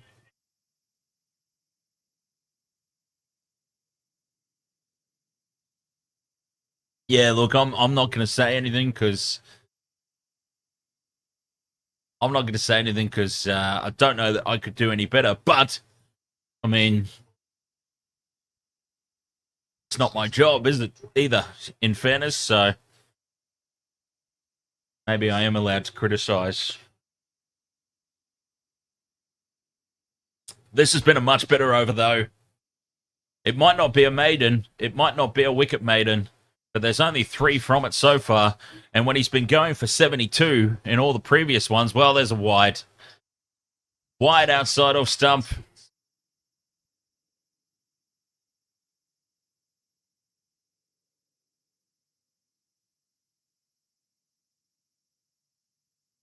I would like to think that I would do better than 16 and over, but yeah, maybe that's just a little bit of liquid courage. Wide outside off again. Is this going to be called? It was a swing and a miss from Overton. And a dot ball, a valuable dot ball, as the Strikers move up to 161.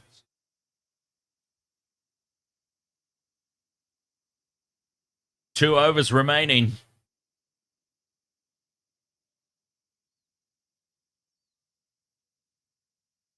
Turned away from 1. Well, they might come back for 2 here. No, they'll be comfortable with the 1, I think. 7 for 162. 18 overs gone. Quick break, and I'll be right back here on the Waste of Water Sports as this innings draws towards an end.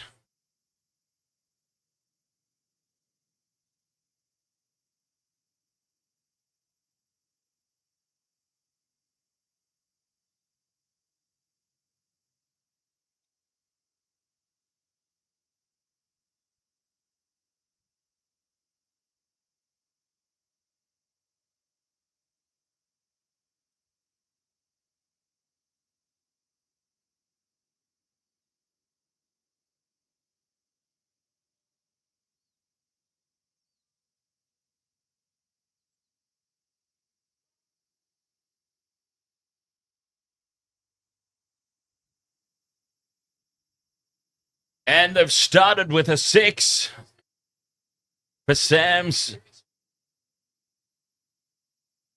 Ferguson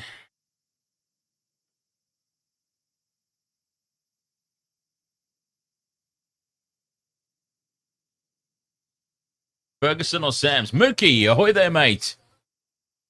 Just over the head of Chris Green.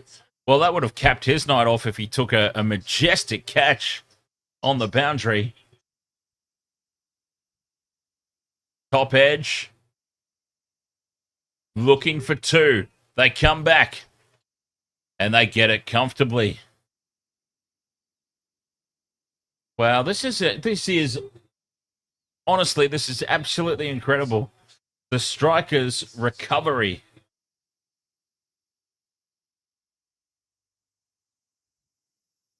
The Adelaide Strikers' recovery here, I mean, you've got to give credit to them. They were down and out. Sam's in again, it's full. Outside off, swing and a miss. Overton on 37 from 28, so the pressure moves to the Thunder now. They have to match this.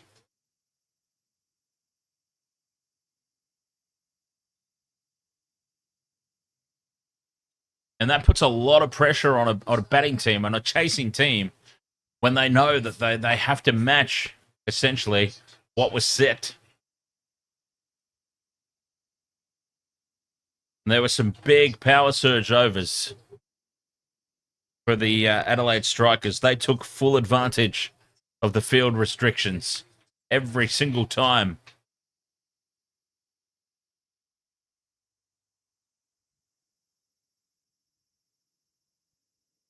Sams with 3 balls left. And he's been hammered into the stands. Well, they've just got too many big hitters. The Adelaide Strikers, this game has been an absolute roller coaster. The Adelaide Strikers have taken full control of this now. I mean, they were done. I cannot stress enough. The Strikers were absolutely done for.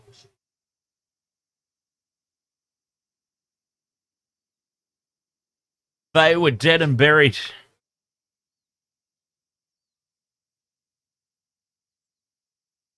They are miles ahead now. 176 will be more than comfortable. And there's still an over to go.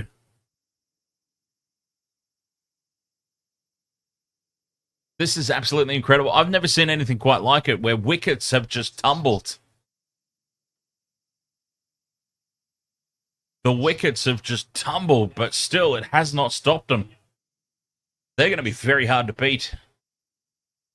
I reckon it could be a Scorchers Strikers final based on this. Very, very early prediction based on one game that's not even over yet, by the way. But the Strikers are impressing me right now with their batting depth. I mean, they were gone. They were done. 5 wickets down. And they weren't even up to 100 runs. Incredible how they've turned this around. I mean, in fairness, there's been some really poor bowling as well.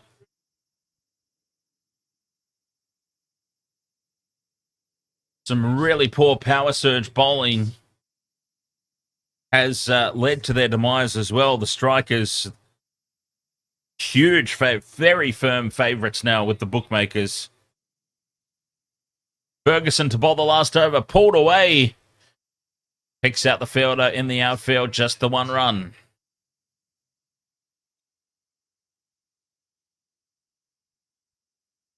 Overton comes back on strike.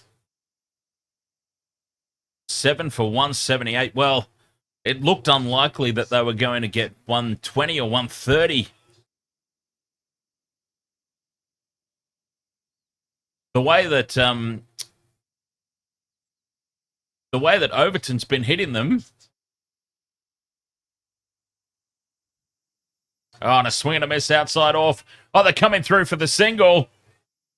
Well, Ferguson has just let that ball go through. They're going to get a single. Things are going from bad to worse here for the Thunder.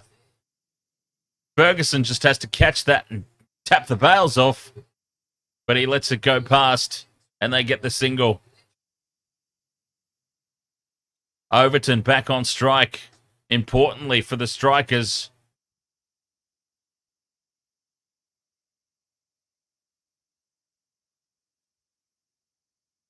They come through for the single.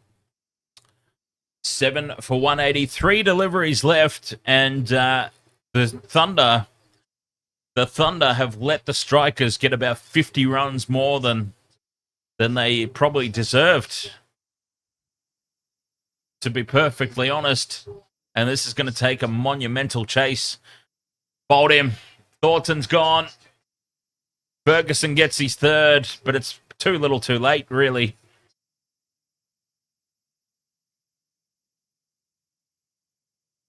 Too little too late. They've already let this inning slip away from them. Well bowled, though, from Ferguson. He's cleaned him up.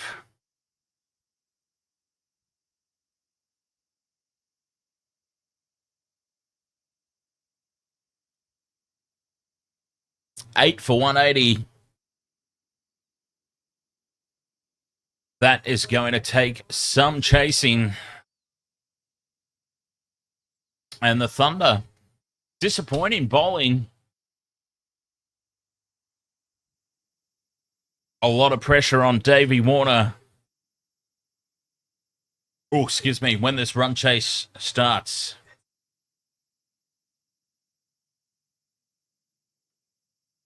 Cameron Boyce.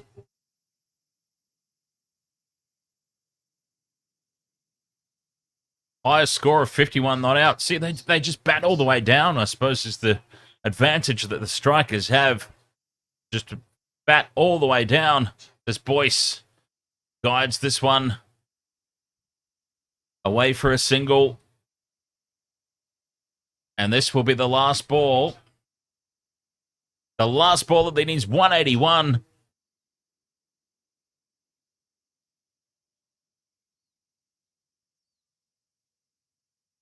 And can Overton finish with a 6 and bring up his 50? Ferguson in, puts it up on the legs, and it's just the 1 run. Leg by. 8 for 182.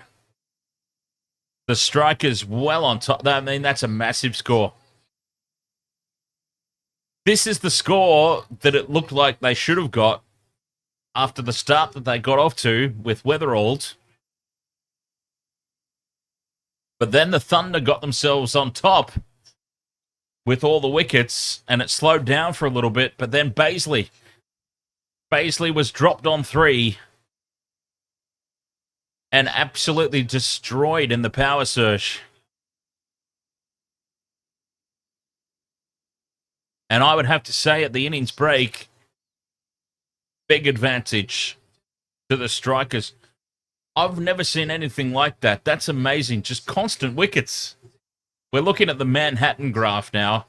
Just constant wickets all the way through the innings.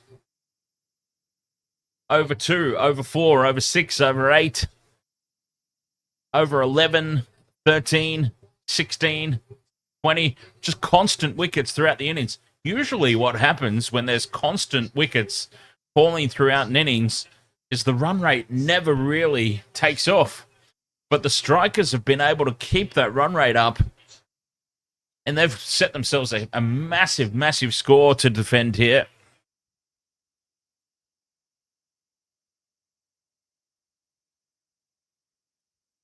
So, advantage Strikers here.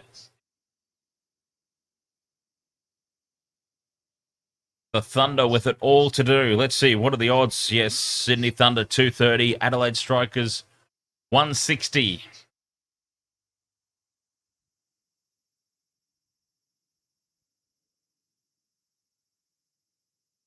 This will be very, very hard to overturn. We'll have to see. That's a very distracting background, that one, on Channel 7. All right, Waste of Water Sports. There we go. The scene is set. A massive, massive monster of a run chase is required for the Sydney Thunder. Can they get the job done? We'll find out in about 10 minutes' time. here on the Wasted Water Sports. We'll be back for the run chase momentarily. What have we got? A few minutes at least. And yeah, we'll get ready and we'll come back for that run chase. Thanks for being with us so far. Be back to see if the Sydney Thunder can pull off a miracle here in Canberra.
All right, Waste of Water Sports, welcome back. Innings break.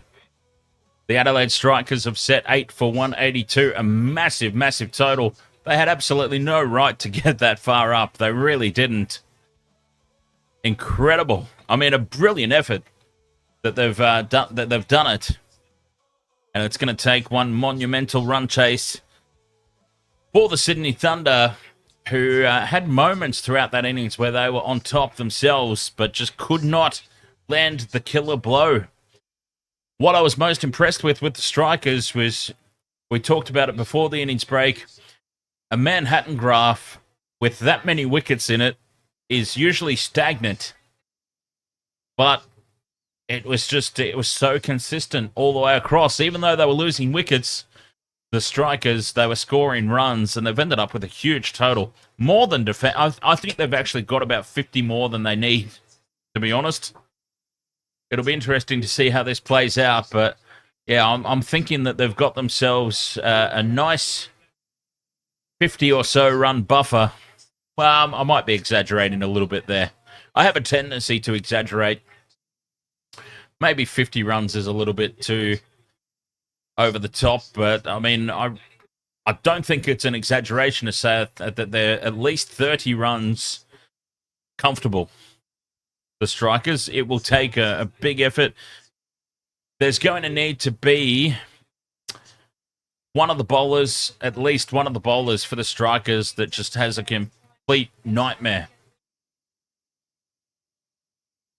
Because that's exactly what happened for the Sydney Thunder bowling attack, which was far from good and far from consistent, but the absolute worst was Nathan McAndrew.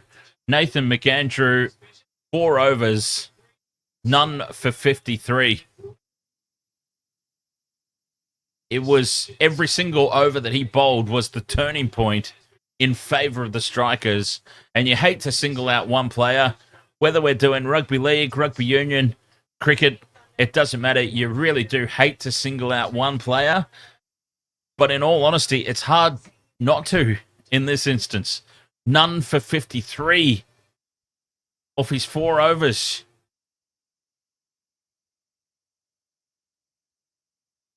Let the Strikers off the hook.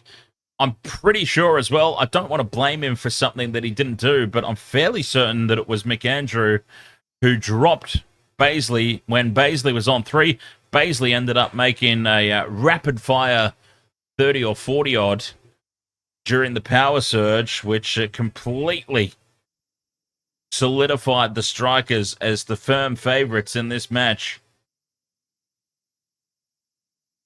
I mean, it is just incredible how quickly this game swung around and well and truly on top now, the Strikers.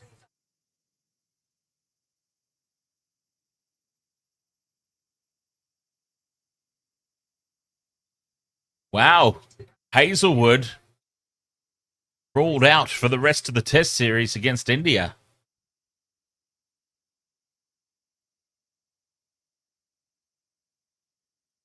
Quite big news there.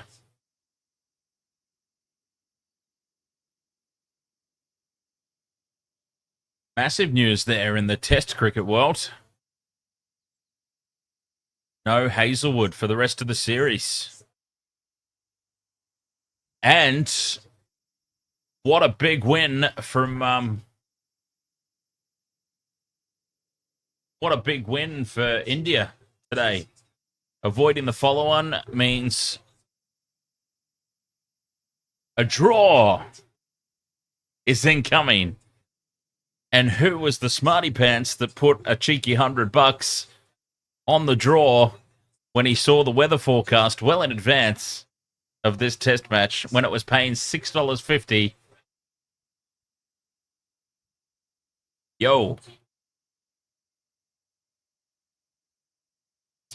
But yeah, big news there. Just flashed up on the screen. Hazelwood out of the series.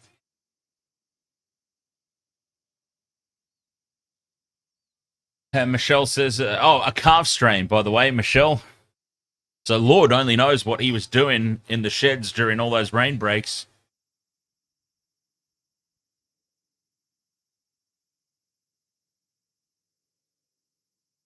Absolutely no idea what they get up to.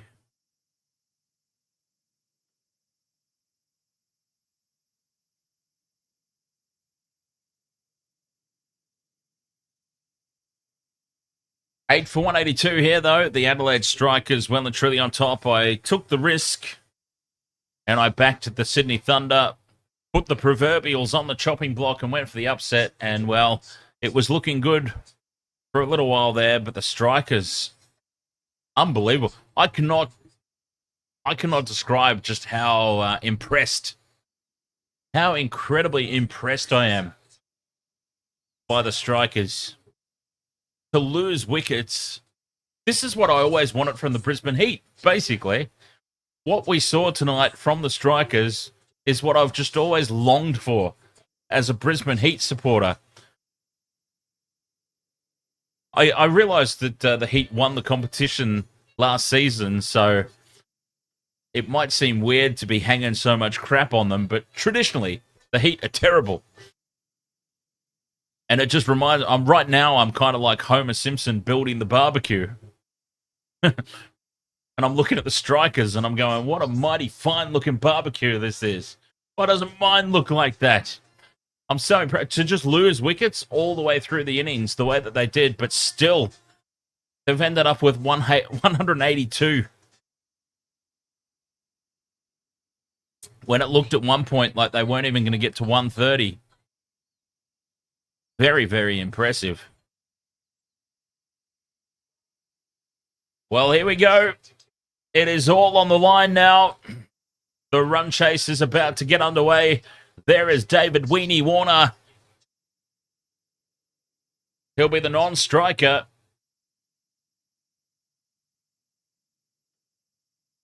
And Sam Constas will be taking strike.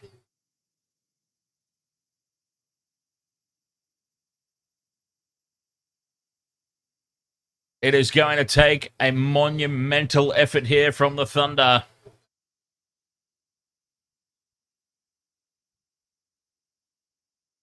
$183 to win. A massive, massive total that they have allowed to be set. Rather unacceptably.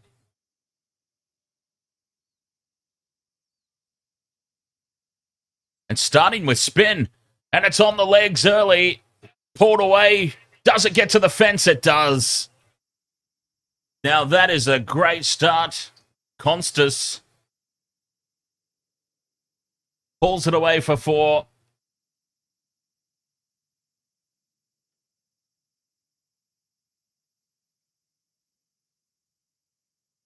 That is exactly the start they needed. Short in again. Just played away for the single.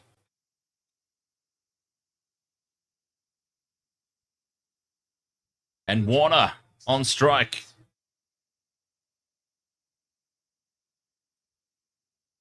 Everybody's favorite.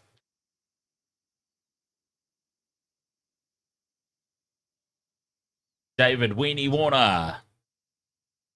None for 5 here. The Thunder. The hell is all this stuff? Warner with the reverse sweep. Gets the top edge, but he's got enough on it, and that's 4. Well, what a start this is.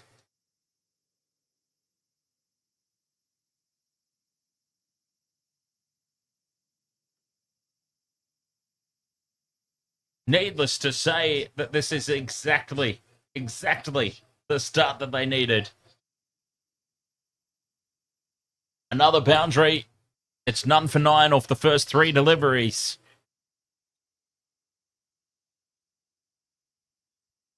Short in again. 4-1-4 and another single. None for 10 off the first 4. And this is what they've needed to do. The Strikers were very good in the surge overs. The power surge overs. Constas can't get it through the gap as he plays to the offside.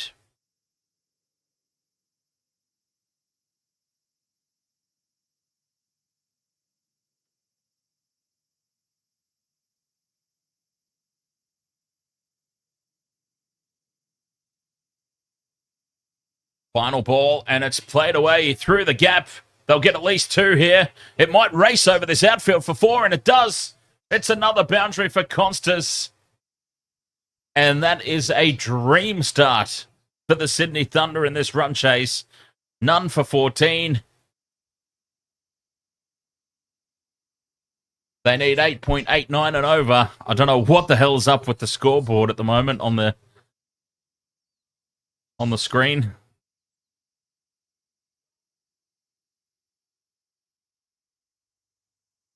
That has that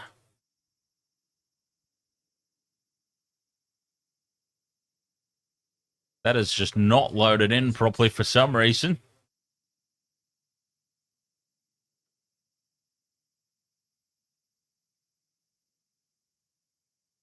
Oh, well, hopefully it'll come good at some point. I mean, that's not my fault, by the way. That's the Cricket Australia website that's playing up. So I'll just, it's distracting me too much at the moment. Thornton to bowl the second over. Some pace. Constance has started well. 9 or 4. Warner, 5 of 2.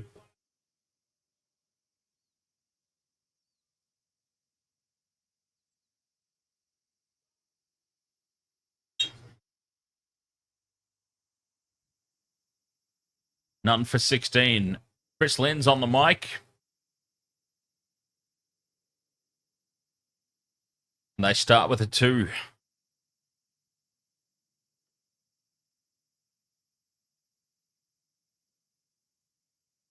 Warner just plays it away for no run on the defensive.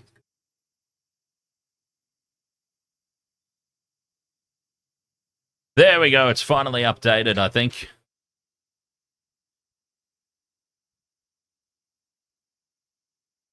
It just took some time. Unfortunately, those little scoreboard mishaps are completely out of my control. Thornton in again. Outside edge here from Warner. Is it over the infield? It's not. It's been caught. Warner's on his way. The catch has been taken running backwards outside the circle. And the Thunder have lost their first wicket. It's David Warner on his way.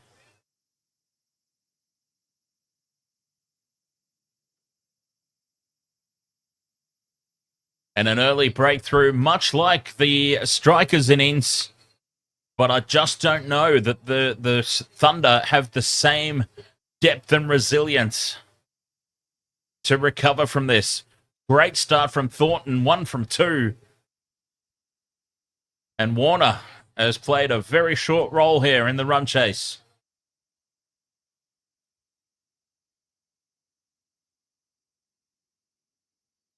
The Adelaide Strikers well and truly on top here.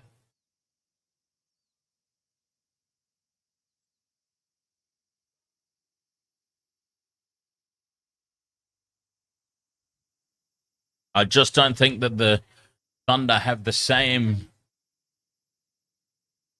depth of batting. Don't think they'll be able to recover if they lose continual early wickets.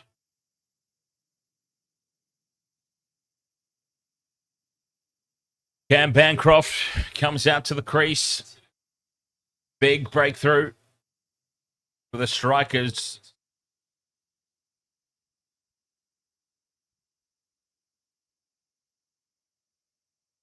Thornton has started extremely well. Bancroft off the legs, straight to the fielder, no run.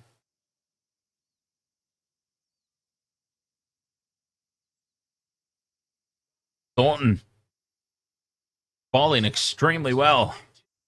2 runs and a wicket so far, 2 balls left. David Warner back in the dugout.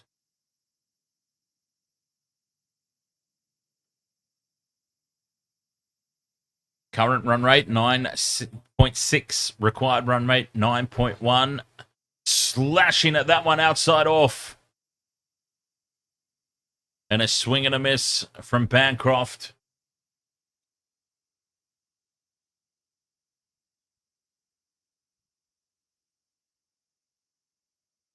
What Blink song are they playing? I can't hear it. Much like our rugby league coverage, I've got it turned down quite low.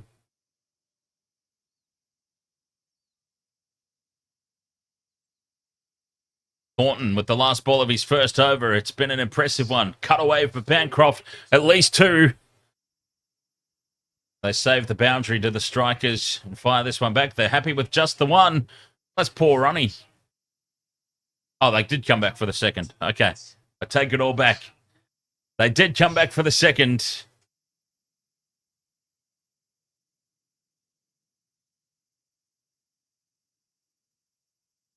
One for 18. 2 overs gone.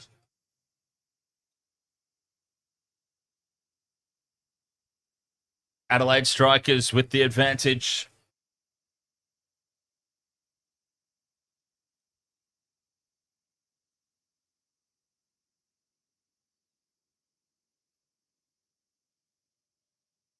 Baisley did the job with the bat. Now he's got the ball.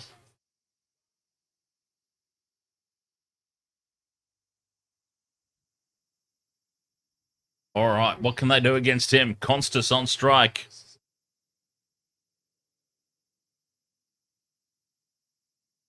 Goes for the ramp. Gets it over the infield, and that'll be 4. One bouncing over the rope.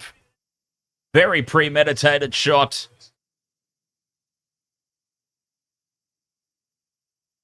Constas could be the key here.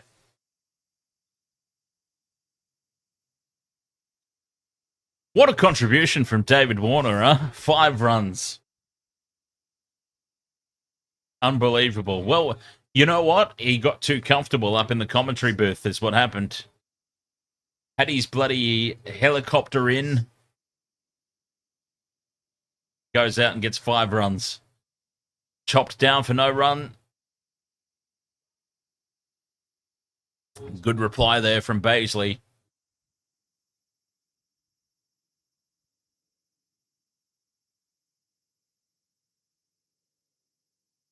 And a no ball.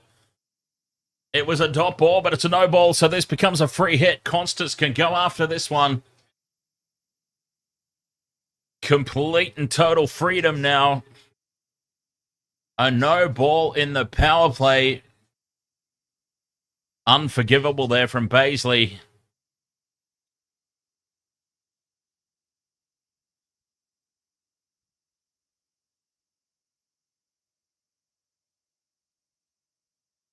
Constas with a big opportunity here. Baisley's in. Full, outside off, and they don't take a single. The single wasn't on. He's picked out the fielder, and they get away with that one there, the free hit. Oh, and he was a long way over. A long way over the line.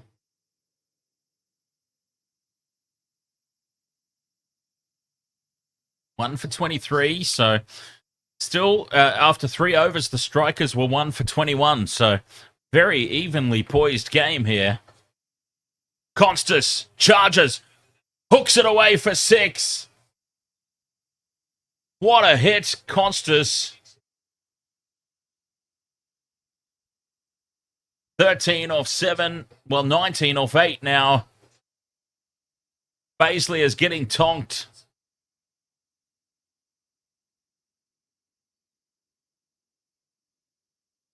The Thunder. Blink-182 rock show, eh? Interesting.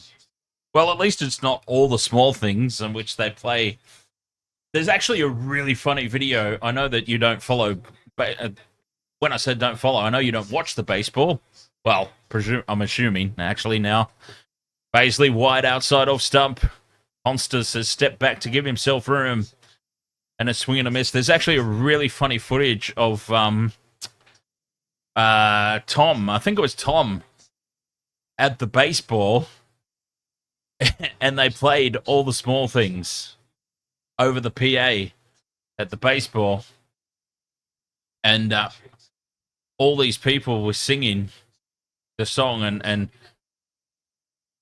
whoever he was with was recording him, and it's just like all these people are singing and they don't realize that they're singing the song, and the guy who sings the song is literally sitting right in front of them.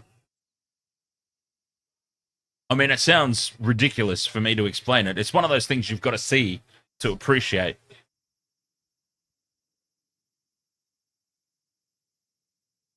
Constas backs away, gives himself room, and lifts this over the offside field, and it's another boundary. It's been a good start. Baisley now with his last delivery, 15 off the over so far. A ramp shot for 4. What an over. Well played from Constas. Bailey's been taken to the cleaners. And Constas is putting on a show.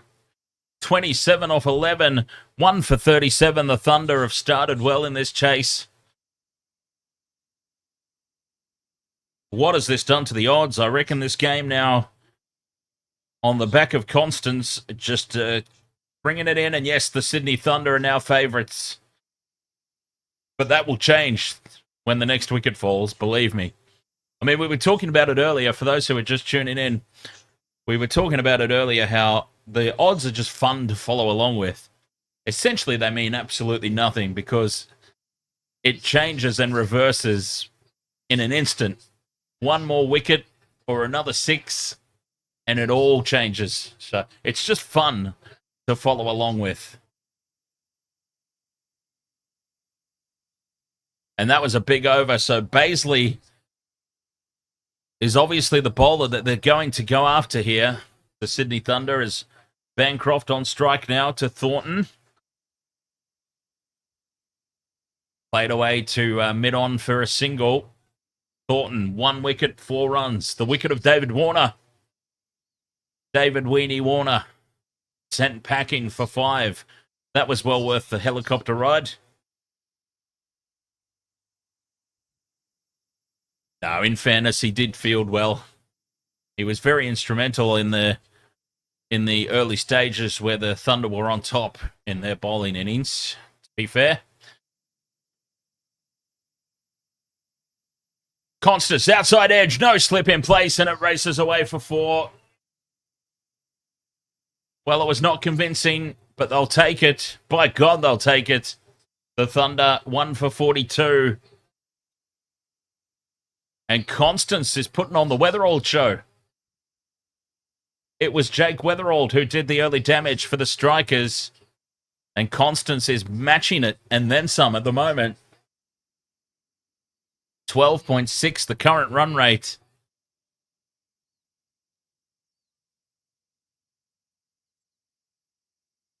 I'm very concerned about him giving his wicket away, though. There's a nice delivery there from Thornton. What a reply. Constance controls himself, just fends it back down the pitch. No run.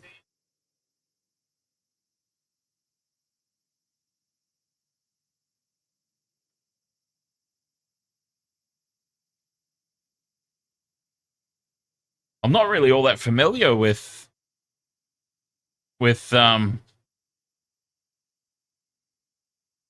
Constance. Hooks him away for 6. Oh, that's a glorious shot. It's in the stands. Constance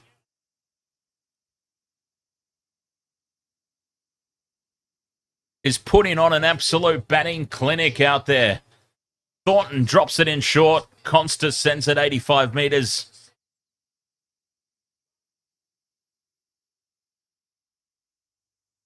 Well, we did say in the innings break, you can't judge a pitch until both teams have batted. 180 seems like a massive score, but Constance is making light work of it at the moment. Thornton replies wide outside off stump, a swing and a miss. And the much-needed dot ball, 1 for 48. 135 needed off 97 balls. This has been a dream start for the Sydney Thunder. This is the last delivery of the opening, the opening surge. The fielding restrictions will lift, and the run rate will tighten up a little bit, you would expect. Lashes at this one. Outside of stump, and it beats the field for 4. What a finish. What a finish to the opening surge. 1 for 52. Constance has raced to 41 from 16.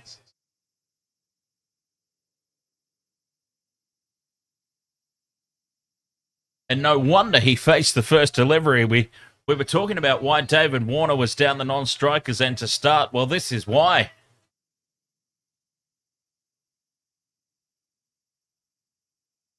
Welcome to the Sam Constance Show.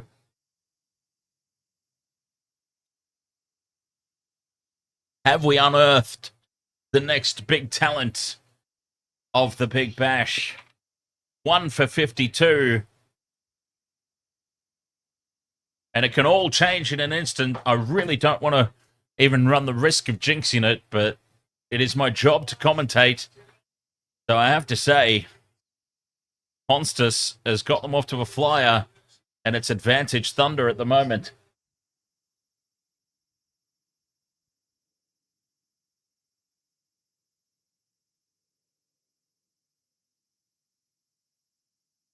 The current run rate is at 13, and Boyce comes into the attack. Look for that run rate now to drop significantly. They'll be going for about 6 and over. That's what they'll be aiming for, just for this next little period until they call the next surge. Bancroft on strike, reverse sweep. But just the single. Get Constance on strike. Why not? Why wouldn't you at this stage? Get the man on strike. Now, the key in these scenarios is to just control yourself. He's gone ballistic in the opening 4 overs. Can he just rein it in now that the field restrictions have lifted? Well, it seems like he can. He steps back, gives himself a little room, and cuts it away for 1. A nicely controlled shot, guided through the offside. Very smart play. They just need to go for about 6 and over here. They've got a flyer of a start. Another reverse sweep here for Bancroft. Taps it down for 1. Very premeditated.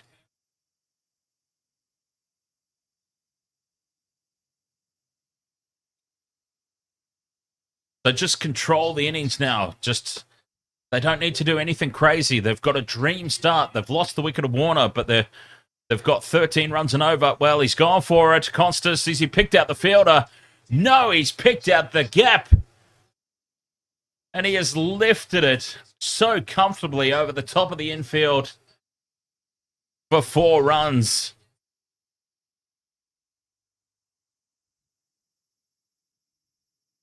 Taking a couple of steps down the pitch. This one's full and on the legs. And he pulls it away into the gap, but well fielded there from the strikers. They'll get 2. And Constance moves to 48 off 19 deliveries. And look at this run rate now. 122 required. Last ball. Will he be looking for his 50? It's wide on the legs. Gets away with it. He's going to come back for 2 easily with the fumble in the outfield. And there is 50 for Constance. 50 runs off 20 deliveries.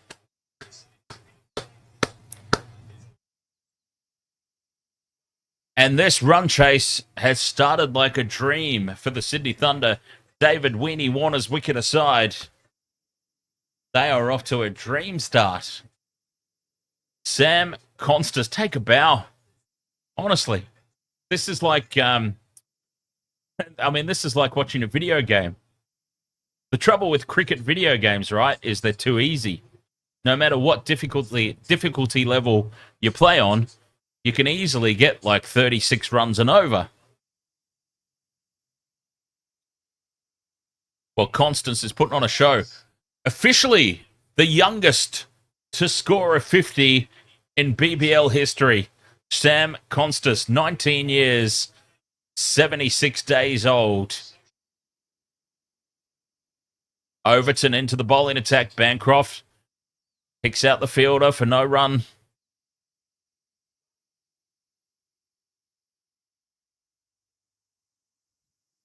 The run chase has started well. Whoops, cheers. Jamie Overton.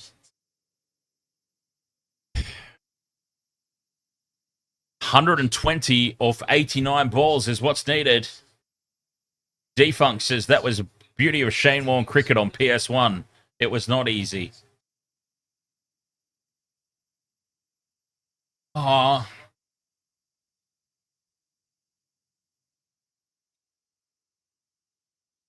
not sure about that. But then maybe I just always played on an easy difficulty level.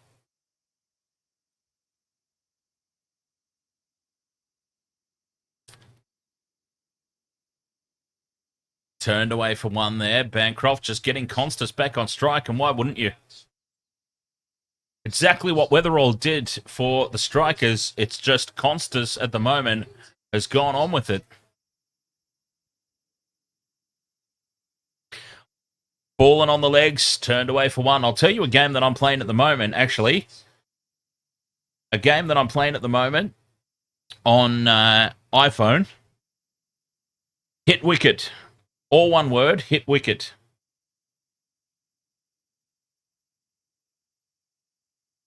Cricket game, obviously.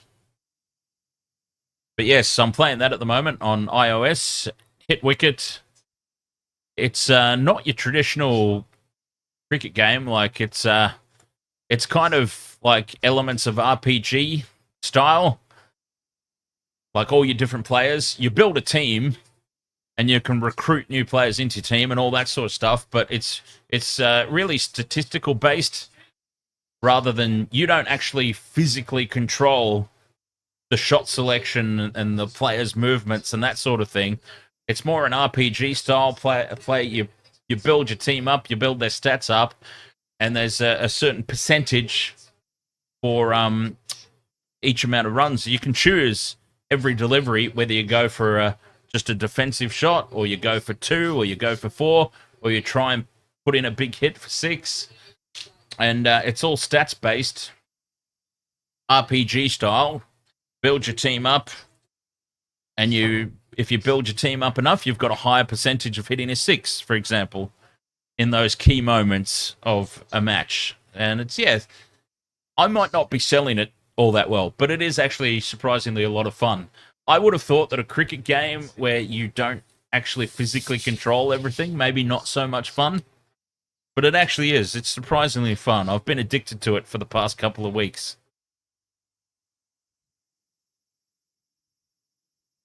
Overton with the last ball of his opening over. 6 from it so far. Bowled him. Clean bowled. Bancroft is gone. They've got the breakthrough. But at least for the Thunder, it was not Constas. Well, it's the two known players, David Warner and now Cameron Bancroft, bowled through the gate. It's the known names. The known names of the Sydney Thunder who are letting the team down. And it's Sam Constas who's keeping this innings afloat.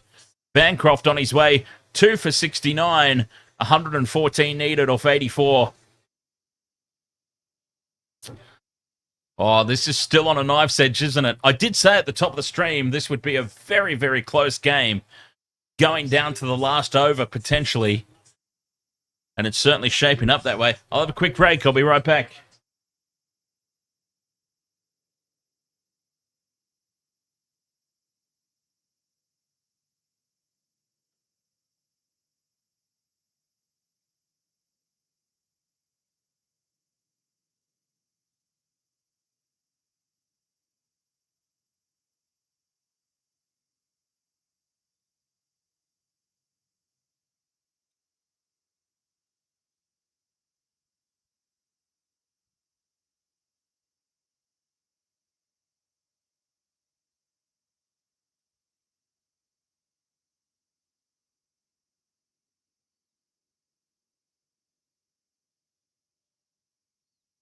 Davies out to bat, 2 for 69.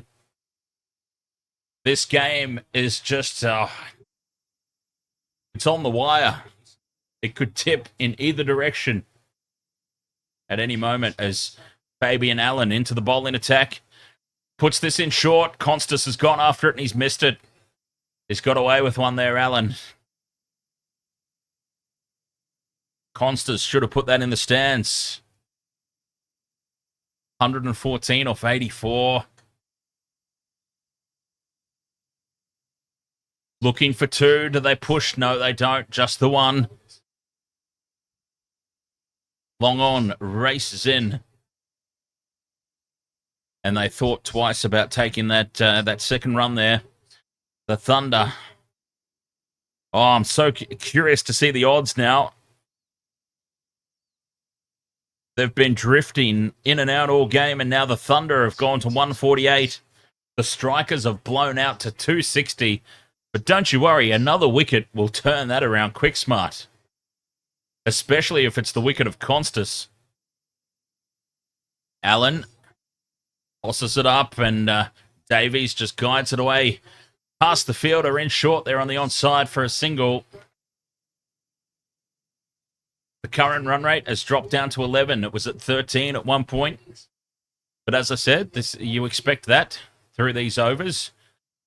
Constas tries to give himself room and ramp it away over the on the onside. Sorry, swing and a miss.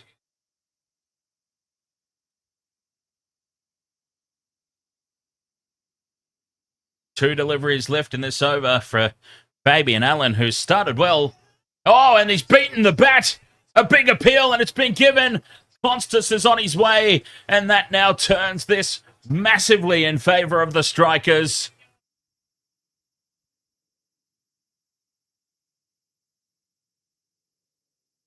They have to review it here, the Thunder. This is a massive wicket. This is the turning point of the match. Constas has reviewed it. He absolutely had to, because this is huge. What a moment in the match this is. 2 for 71. Fabian Allen tosses it up. Constas has missed it completely. Hits him on the back pad.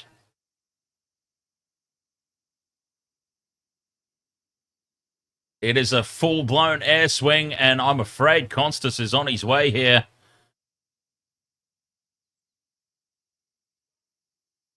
Clips the top of the back pad, and this is taking leg stump. Clean out of the ground, leg stump. Constas is on his way. That is a huge wicket. 3 for 71, and watch these odds turn. Watch these odds turn. Now the Strikers will be favourites again. I guarantee you the Strikers have just become favourites with the bookmakers. That's a big wicket, but what an innings from Sam Constas. He has done his job. He's got the team off to a flyer. He'll be disappointed to have not given his wicket away, but I mean, it was a fairly soft dismissal, really, for a player who was set 56 off 26. A swing and a miss. Absolutely plumb LBW. Advantage Strikers. I reckon they've become the favourites now at the bookmakers. Ooh, not quite. Not quite. Sydney Thunder 186, Adelaide Strikers 195. As Sam Billings comes out to the crease and just fends down the first ball. 1 from 2, Fabian Allen. Well, when he was out at the crease batting, we talked about what an unknown he is to the Big Bash. We know his name now. 1 for 2 and a crucial breakthrough in his first over. 7 gone, 3 for 71. And this game is really tightening up now. And unfortunately for the Thunder, right, they can't really call the power surge now. I mean, I doubt that you would. 7 overs in anyway. But they can't even consider it right now because two fresh batsmen out there. They've both only faced one delivery each. And there will be no consideration at all of the power surge now. They're just going to go through that same consolidation phase that the Strikers went through. They'll look to go for about 6 and over for the next 4 or 5. And maybe think about it 12 or 13 overs in. Thornton back into the attack, 1 for 19. Top edge. This is going to be caught. No, it lands safely. Getting away with that one, Davies.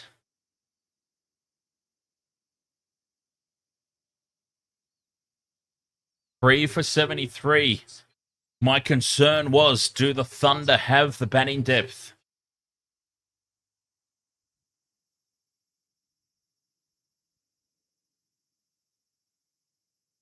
The Strikers were able to reconsolidate and recover from the constant fall of wickets. Can the Thunder do the same? Warner is so bad. Yes, indeed. David Weenie Warner. What was the point of choppering him in to go out and get 5 runs? Pointless. But what a performance from Sam Constance. He'll be disappointed that he didn't go on with it and get an even bigger score. It's Thornton in again. His third delivery is full, outside off. Played away nicely from Davies into the gap. It'll race away over the outfield, but not for 4. Alex Ross, I believe it is, out there sliding across the deck. They'll come back for a second. Oh, well, as I said, Michelle, I don't have the volume up, much like when we cover the rugby league. I don't have the volume up. So they could have been showing old footage, but there was footage of David Warner hopping out of a helicopter in the middle of the ground. French cut past the stumps and away for a single. So, yes, I can't say with any certainty that that was actual tonight footage, but it more than likely was, because he would have had broadcast commitments, right, for the test match. So he would have had to race away after his session, jump on a plane, and go straight from the airport via chopper. Oh, it was old? Okay. You sure?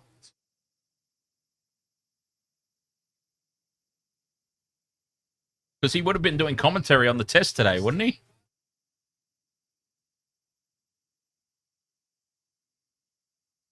Unless they gave him the day off.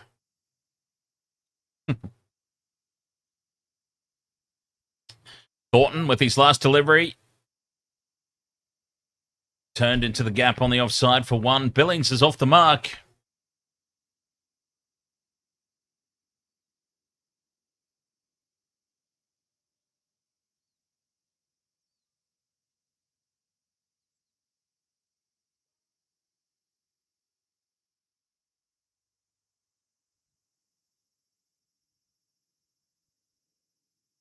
Very delicately poised, this game.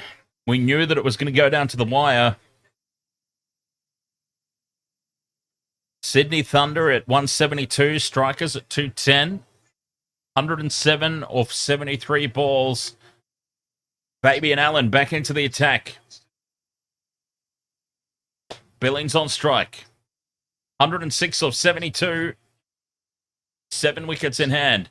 Allen, can he get another breakthrough? Billings gets onto the back foot. Just pulls it away to the onside for 1.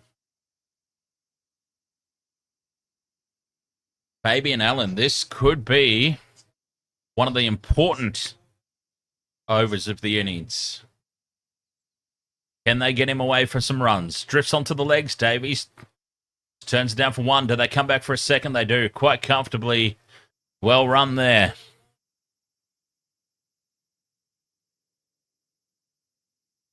They don't need anything crazy here, the Thunder.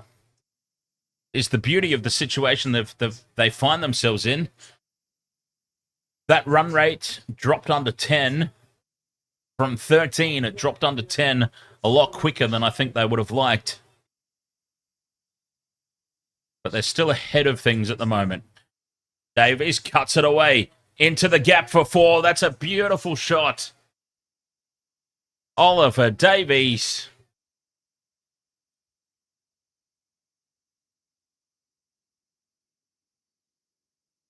Seven off the over so far. This is a much better effort.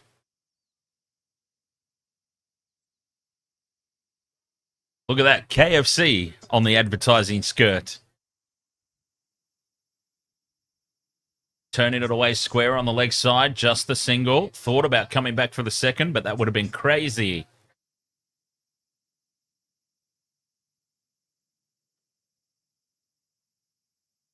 The Brisbane Heat starting their campaign tomorrow night. The defending champions.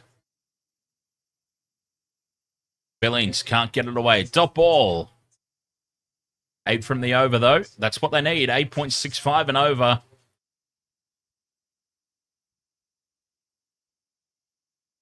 So they do need another run here. And it's a dot ball. Well finished to the over there from Fabian Allen. 1 from 10 off his 2. 3 for 85 here, the Thunder. Oh, this game so far is everything that we hoped it would be. It is just dangling there on the razor's edge. Could go either way. It's just going to be one big over or one big wicket.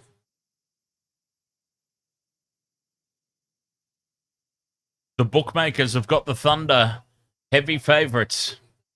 98 off 66. Rutherford, Green, Sams, they can all hit. But I don't think they can hit as deep as the Strikers, so wickets become key here. Overton's got 1. Starts his second over now at 1 for 6. They'll look for just 6 off him and be very happy with that if they get it, I'm sure. Turned to mid-on for a single.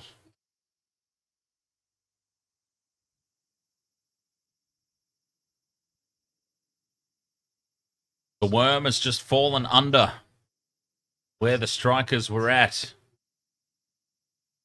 Wickets, very similar. Very similar. These 2 innings. It's crazy. This game was so evenly balanced. The Strikers were 4 for 81. Thunder, 3 for 87.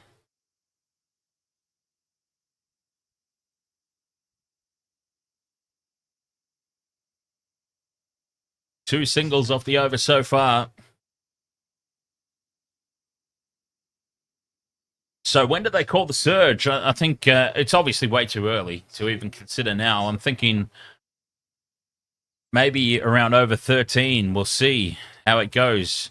If there's another wicket to fall, or if these two keep the momentum going as they come back for 2. Well run.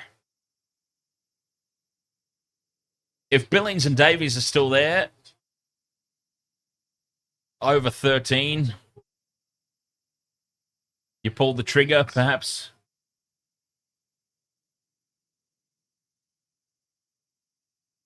Four more overs. They'll well and truly have their eyes in.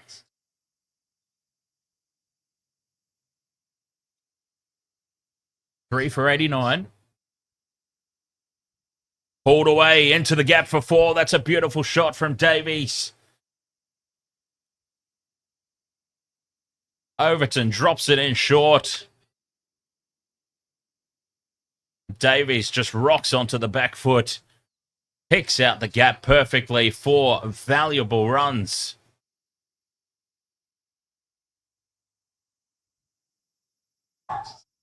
XJC, ahoy mate, welcome back.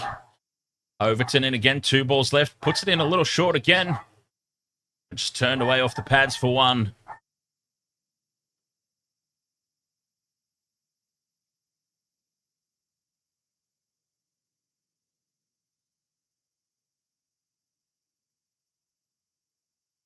3 for 94.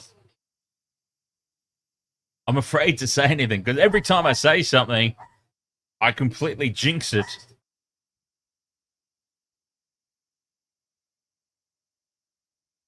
Overton with the last ball of his second over.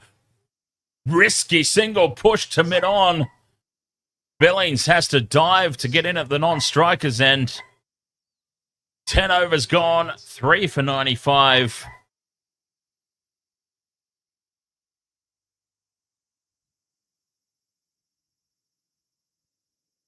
Yeah, absolutely. XJC, I think a combination of things. I mean, it is a Tuesday night, and the Big Bash is still relatively new content to the channel. I mean, we've basically established ourselves as a rugby channel, NRL and rugby union.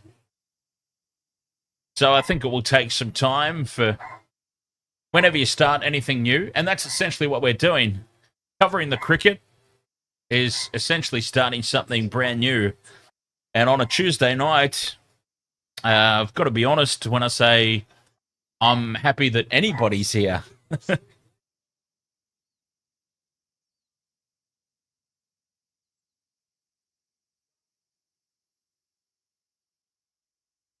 But yes, it'll take a season or two for the Big Bash to pick up, I think. Much like the NRL when we first started. Ah, right. It was your last day of school today, and you were sick. Jeez. What a waste of time being sick on your last day of school. You want to be sick during the school year so that you can have days off. Right?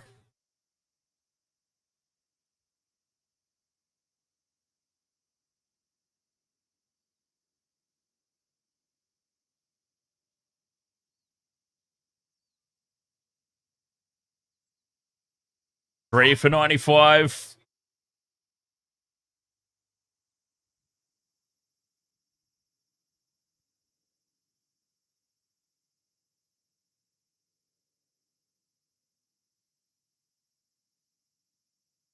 And Ollie Pope into the bowling attack. Turning to the spin.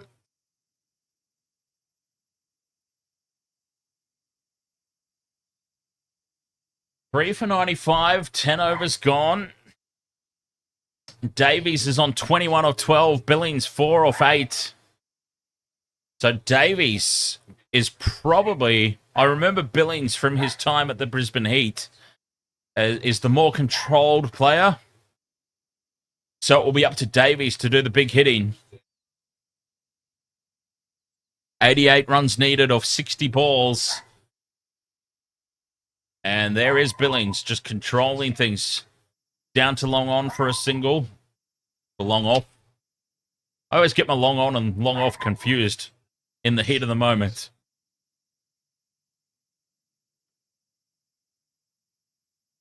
Dot ball from Pope.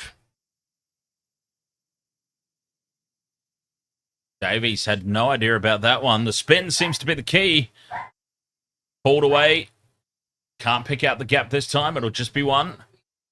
Remember, it was spin that did the damage for the most part for the Thunder as well when they were bowling. So, how many more spin options do the Strikers have? The ball's just gripping. The spinners just gripping in the pitch. No run. 1 dot, 1 dot. And only 2 from the over so far. It's been a good one from Pope. Puts pressure on the Thunder. And another dot ball. This has been a good over.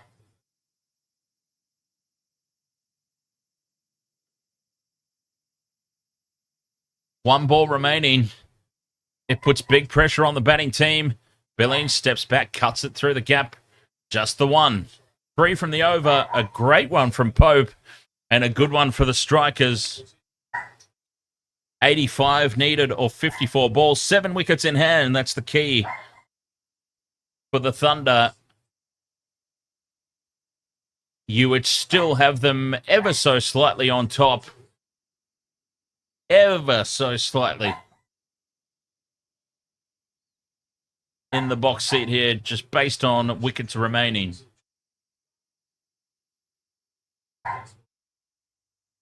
$85 or 54. Yeah, this is going down to the wire, isn't it? If Ollie Davies is there in the power surge, and it'll be up to him. It'll be up to Davies. In my opinion, power surge, Ollie Davies, if he's there, whenever he's on strike, that will be the key to the innings. As Boyce comes in for his second over, none from 11 so far. Moving down and charging him. Billings with a straight drive. Gets it enough on it to get it past Fabian Allen, who's hurt himself. A diving effort in the outfield, and we have seen multiple injuries in the opening 2 games with diving in the outfield. Please don't tell me we've seen another one. He's still down here, Fabian Allen. By the way, I've just figured out who Fabian Allen reminds me of. He reminds me of that guy from Whose Line Is It Anyway? What the hell was that?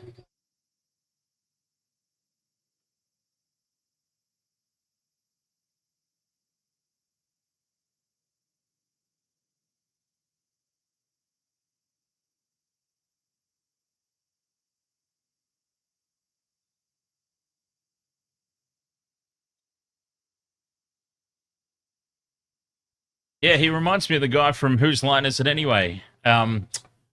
Wayne Grady.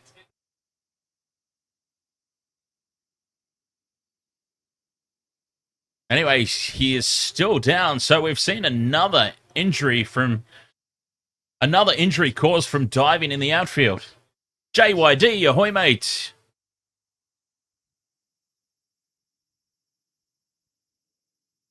And Fabian Allen looks like he's leaving the field here.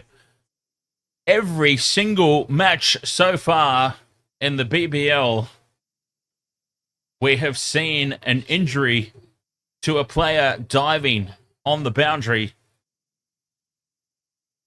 What is going on in BBL14? These boundary injuries.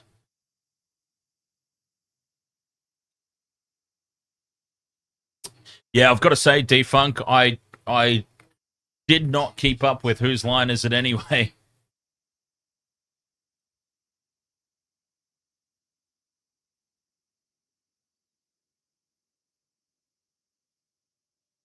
Boyce gives up a 4 with his first delivery. Now Billings cuts it away into the gap, and it's another 4. No, well saved in the outfield there by Alex Ross, and he does it without injury.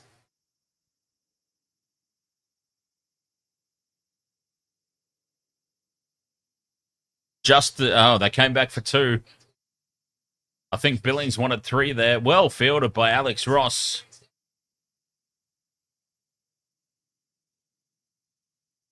But this has been absolutely incredible. BBL 14, every match.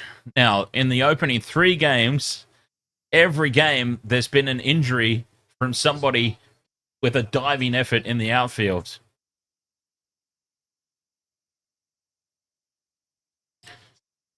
Billings turns this one away for 2 more. 8 from the over so far. The required rate has just crept out to 9 and over. So this is a very important over, this one. Boyce tosses it up. Billings just opens up his stance and guides it down to long off. Just the one. So they've got their 9 off this over. 76 required of 50 deliveries.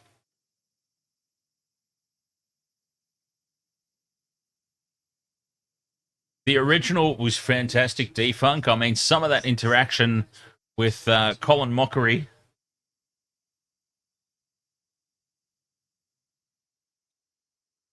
Oh, he's beaten the bat. Appeal, a huge shout for LBW. And a shake of the head from the umpire. They're considering the review here. This would be a massive wicket. The Thunder need Davies here for the power surge.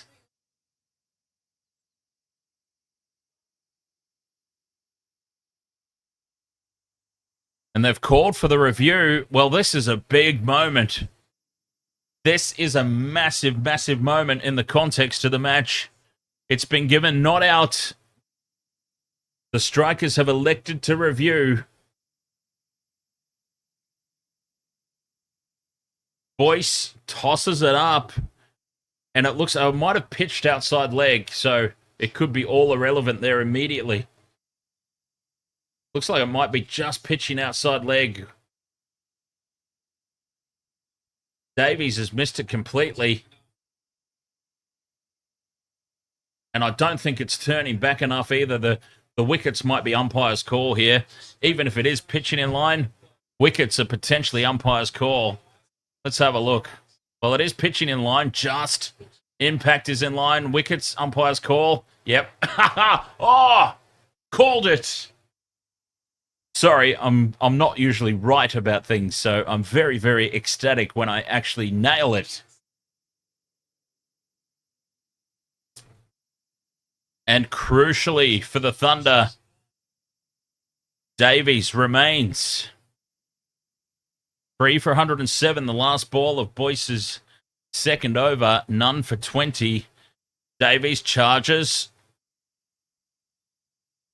Pushes it straight to the fielder, and it's a dot ball to finish. 3 for 107, 76 needed, or 48 balls. This is just... They've got to try not to panic, the Thunder. They've gone through the consolidation process now.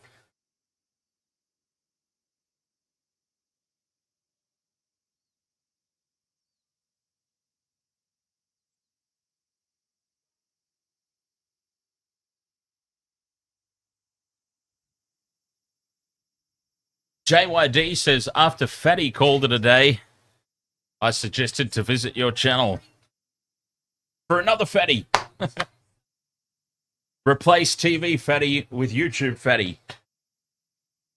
All I need is the red hair.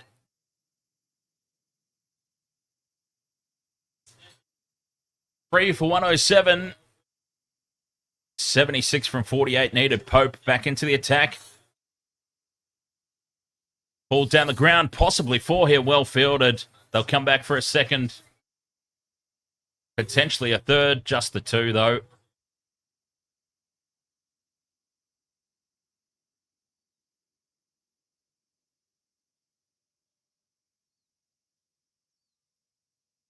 Wow, 12.1 overs gone. Pope in again. Billings gives himself space, picks the gap to perfection. Sam Billings finds the boundary early in the over. Crucial. 6 from it so far.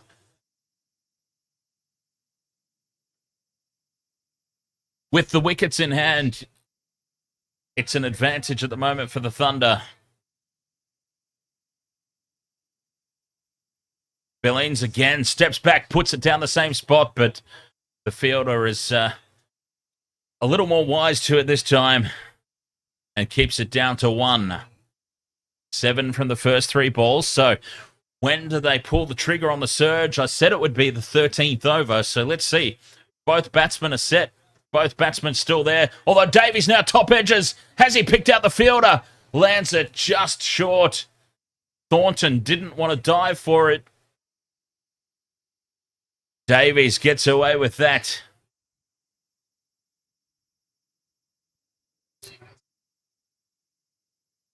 An unnecessary risk there from Davies. Save the big shots for the power surge, mate. Wide down leg side. And there's a freebie. The required run rate for the first time in this chase has gone beyond the current run rate. Billings turns it away for 1. They might push for 2. Just the 1, though, I recommend. So, yes, 67 needed or 44 balls. And as I said, the first time in the chase that the required run rate has drifted out beyond the existing run rate. Top edge again from Dave. Oh, he gets away with it again, Davies. Starstream, ahoy! Long time no see. The last time I saw you, I had a mohawk. That's how long it's been. Look at this. Defunk says tennis. Zhang.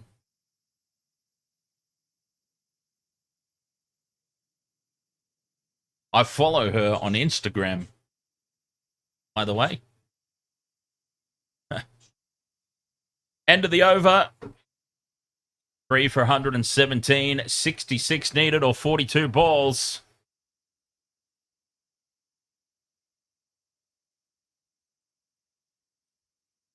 Oh, JYD, you are the Chandler Binge and Far C. Nice. There you go. Thank you for letting me know that. Yes. Far C. Boyce back into the bowling attack.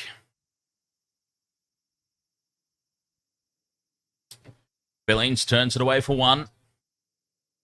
At the same stage, the Strikers were 6 for 104.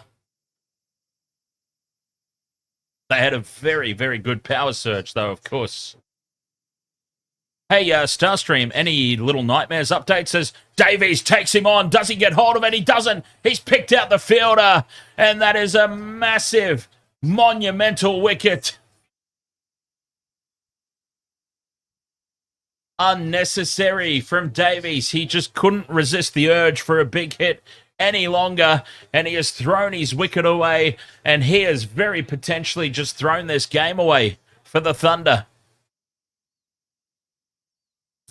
He didn't need to do it. The power surge was beckoning. Beckoning. They were mere deliveries away from calling the power surge, and he could have played a shot like that. But Davies just could not resist the temptation.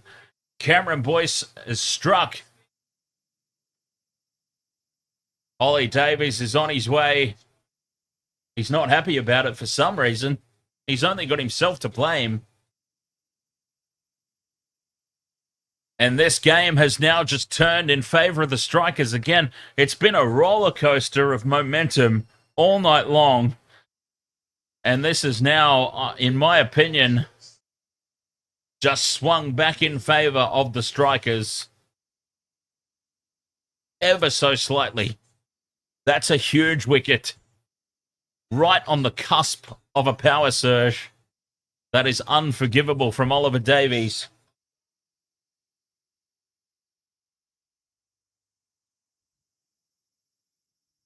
Shafane Rutherford comes out to the crease. They've still got some batting in hand to the Sydney Thunder.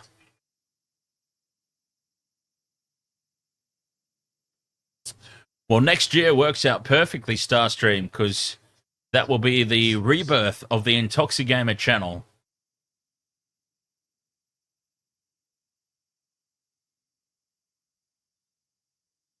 Rutherford on strike. Swing and a miss outside off. Well, this game has just turned massively in favor of the Strikers.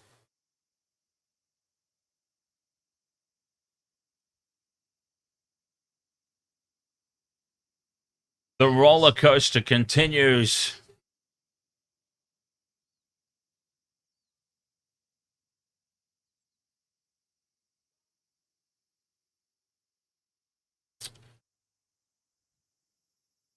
Pressure on Oliver. On Rutherford, sorry. This has been a good over from Boyce. Tempted Davies into that big shot that did not need to be played. And the required run rate has drifted out. The required run rate has drifted right out. They've lost all control of this game, the Thunder.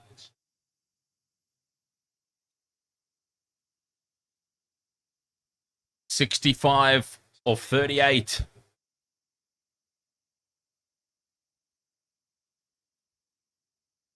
Giving your wicket away right before a power surge. Required run rate now 10.3.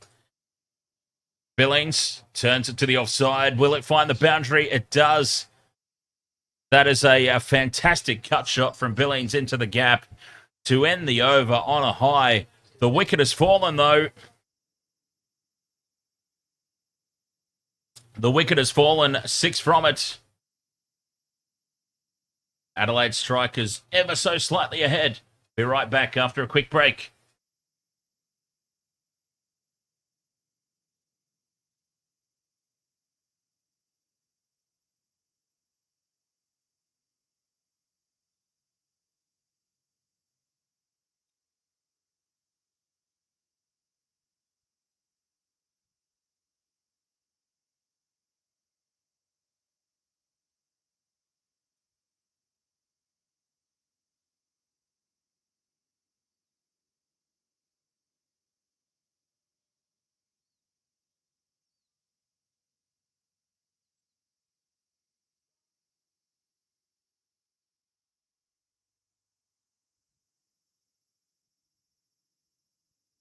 Matt Short back into the bowling attack. I cannot stress just how important that wicket of Ollie Davies was. That was such a big breakthrough for the Strikers. Matt Short went for 14 in his first over. The Thunder, this is just starting to get away from them a little bit. Still 6 wickets in hand, but 60 runs needed or 36 balls. They've just got a little too conservative.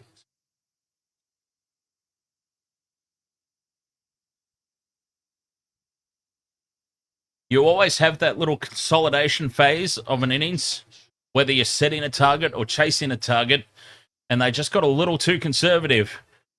Drifting onto the legs and gets away with it. Rutherford, the new man in, only faced 3 deliveries. Doesn't have his eye in yet, and Short gets away with one.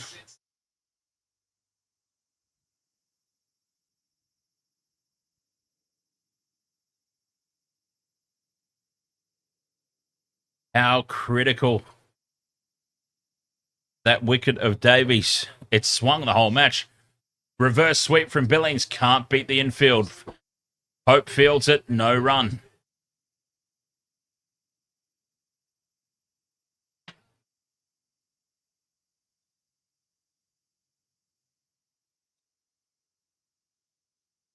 Billings charges.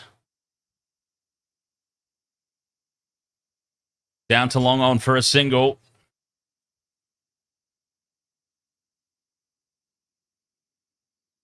.58 off 33 with 6 wickets in hand.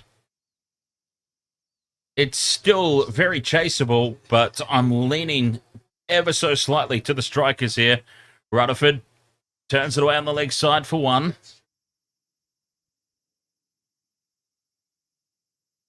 Sydney Thunder are still favourites with the bookies.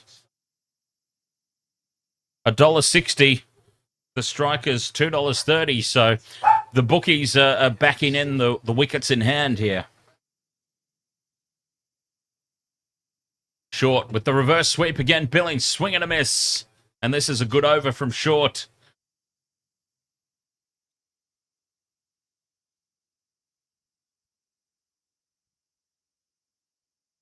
One ball left.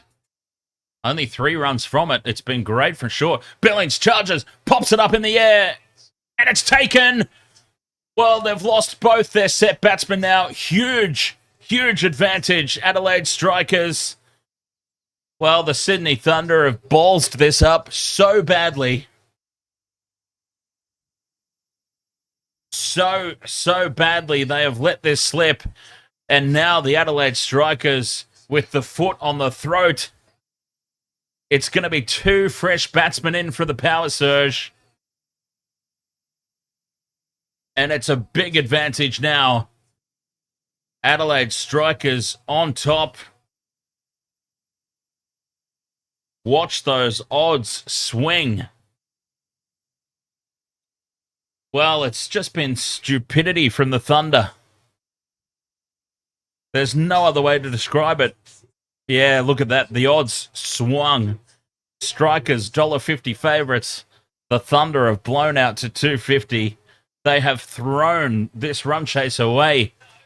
Constas gave them the foundation. And they just got a little too lackadaisical in the middle overs there, and now they've just got too much to do. They've left themselves too much to do in the back end.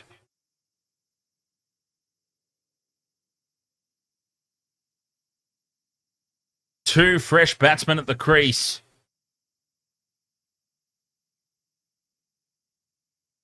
The two set batsmen have thrown their wickets away.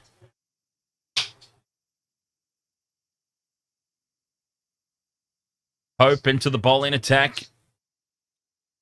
57 needed or 30 balls. I mean, it's an equation that is certainly gettable, but picking out the fielder there, Rutherford, no run. 57 or 30 is more than chaseable, but they've just no set batsmen in. The two set batsmen that were doing the damage have got themselves out. And that's just going to slow things down for a little bit as Rutherford beats the infield. It'll be just the one.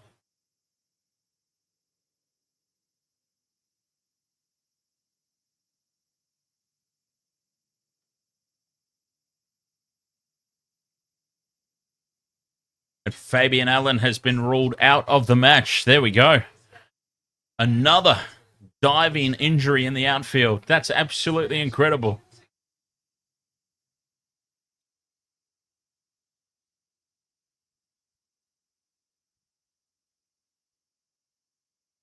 .56 off 28. Pope in again. Ball and Green just chops it away to the offside. I don't think they've called the power surge yet.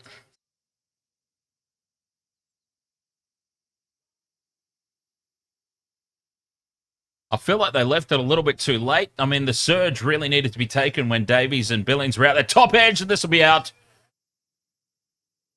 Rutherford has hauled out into the outfield. The Adelaide Strikers cruising now. The Sydney Thunder, with the balls up of all balls ups, have thrown this game away.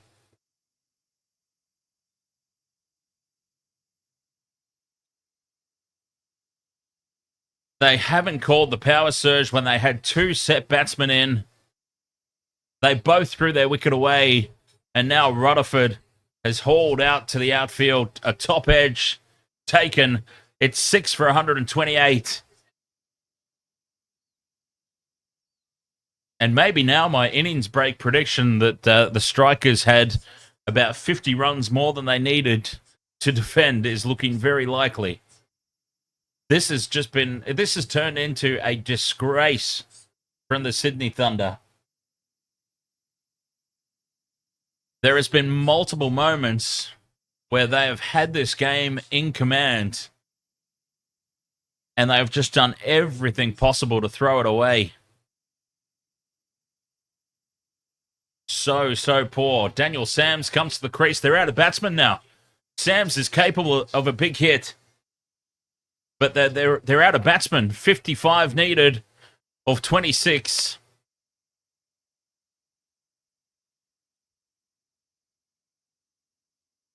And they've run out of batters. They've thrown it away, the Thunder. They've left too much to do.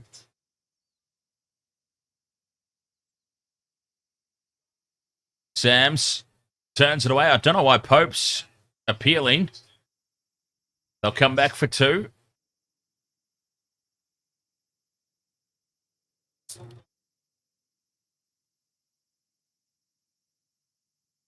They've really screwed up this power surge. I cannot express just how badly they've controlled this run chase.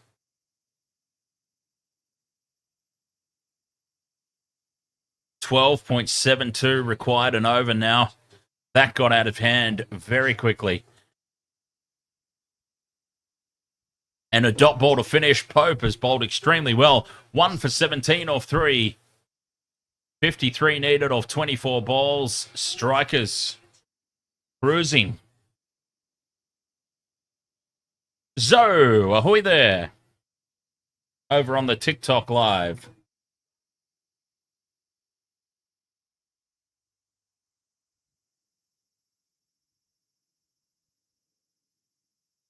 I find it absolutely fascinating.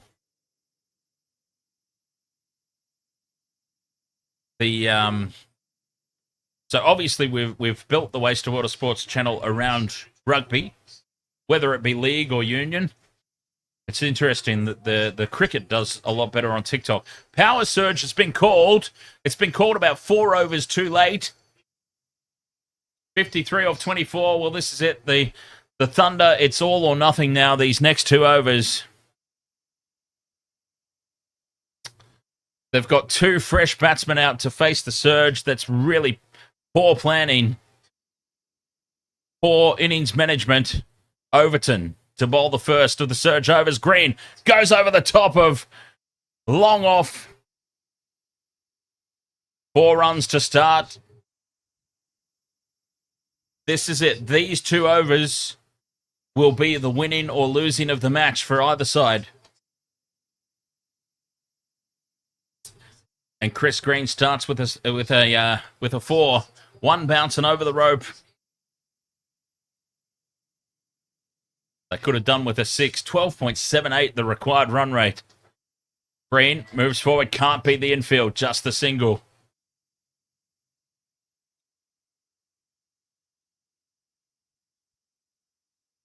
Yes, indeed. Oh, look at the Wormers, so far behind now.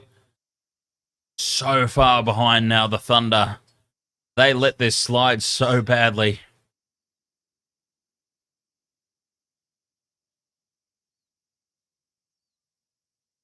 .48 off 22. Sam's on strike.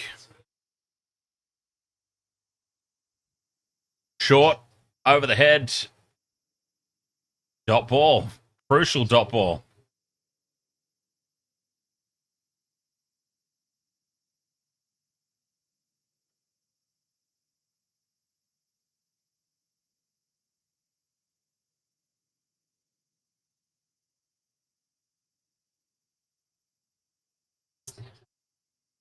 Five off the surge so far, nowhere near good enough. 48 from 21 needed.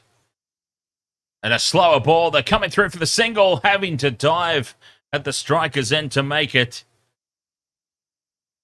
And they got themselves into a situation where they left themselves too much to do. Michelle blames David Weenie Warner. Well, he needed to do, in fairness, he needed to do a lot more than 5 runs. A player the supposed caliber of David Warner needs a better start to the innings than getting out for 5.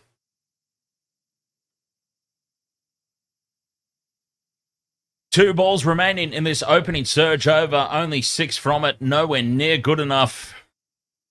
And 14.1, the required run rate now. It's completely out of hand for the Stars, and this will be down to mid-off for a single.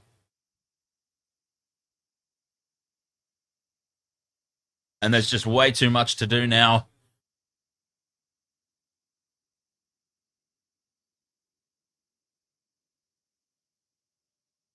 The Bruiser Cruiser, ahoy mate.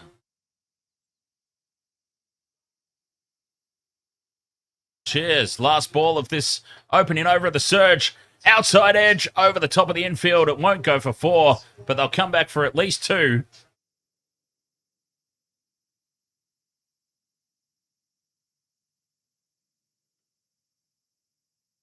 And they come back for a 3rd. But nowhere near good enough. That required run rate has completely blown out now. 43 needed off the last 3 overs. They just left themselves way too much to do. The Thunder, it's been a really poorly built run chase. After they got off to such a flying start, they were in command of this run chase for about the opening 8 or 9 overs, and then it all went to hell so quickly.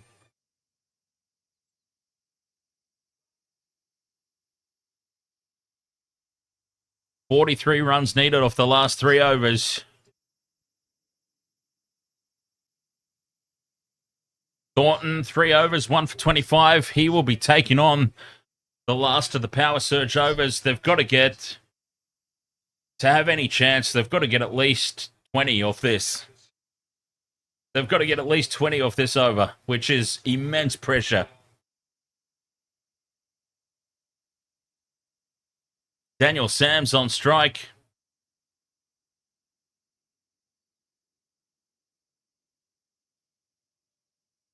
They've got to target at least 20. Thornton, wide outside off stump, dot ball to start. Sam's can't believe it's quarter wide. Well, that's a freebie. That's made up for the no call on the wide in the last over that went miles over Sam's head.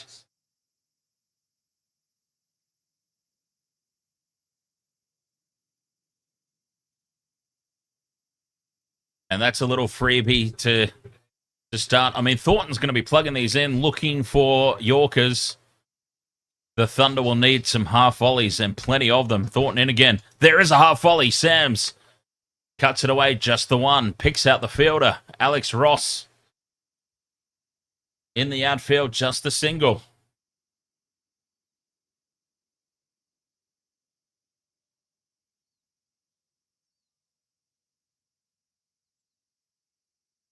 $17.1 overs gone. 41 runs still needed. 17 balls.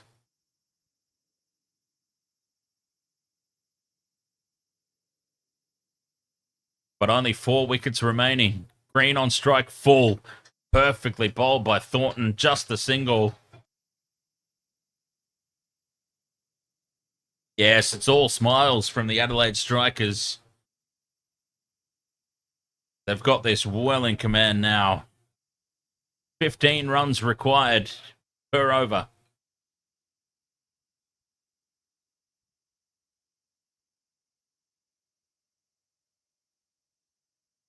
And it was the power surge plays that edged and gone. Sams is out. Well, it's not been given. There was a noise.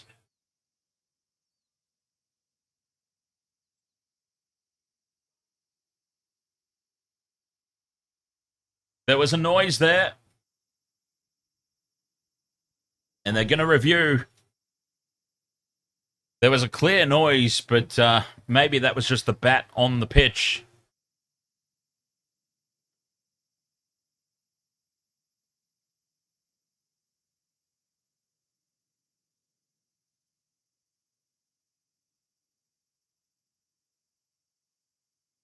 Waiting for the DRS review here.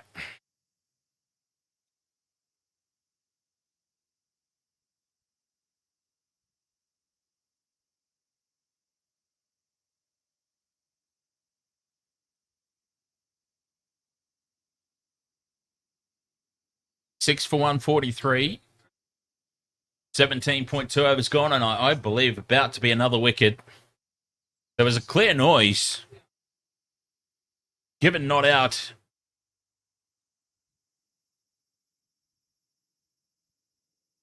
And yeah, the Sydney Thunder, well, they can examine all sorts of moments within this match of where it went wrong for them.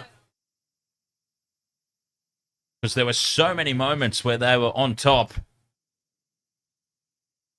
16th of January, 6:30 p.m. start at the Gabba. Canes versus the Heat. There you go.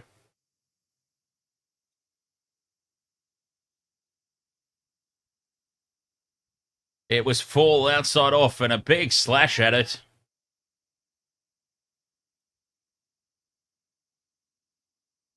From Daniel Sams, a big hoik at this. And I don't think his bat's anywhere near the pitch, so this is a clean edge. The purest of pure edges. And Daniel Sams is on his way.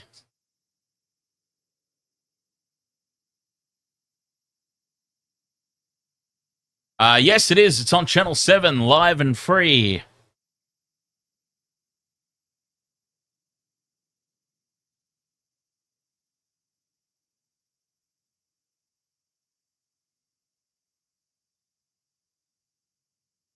Oh, he has hit the pitch.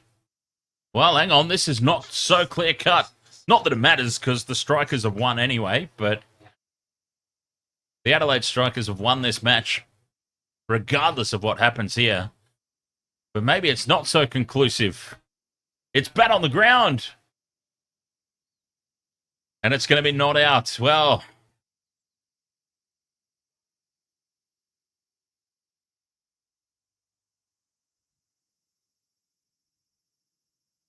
there we go. Review burned. 6 for 143, but the Adelaide Strikers have still won. 40 needed or 15 deliveries.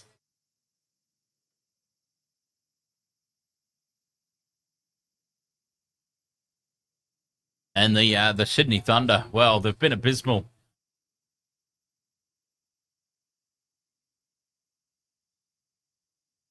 Mr. Bean survives. 3 deliveries left of the power surge. Ball and outside off, and Sams plays it away. 1 bounce over the rope for 4. Well, they need 2 more of those at the very least.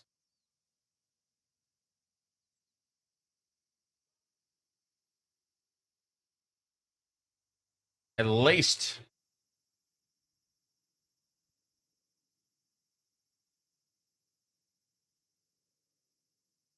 Seven from the surge so far, which is fine. 36 or 14. 2 deliveries left. Well bowled, just played away for a single. Where are they going to get their big over from? I mean, 35 needed, 2 overs remaining. It's just 1 massive over away from putting some pressure on. But where are they going to find it? That's the problem. Thornton in, his last delivery. It's wide outside off stump and called wide.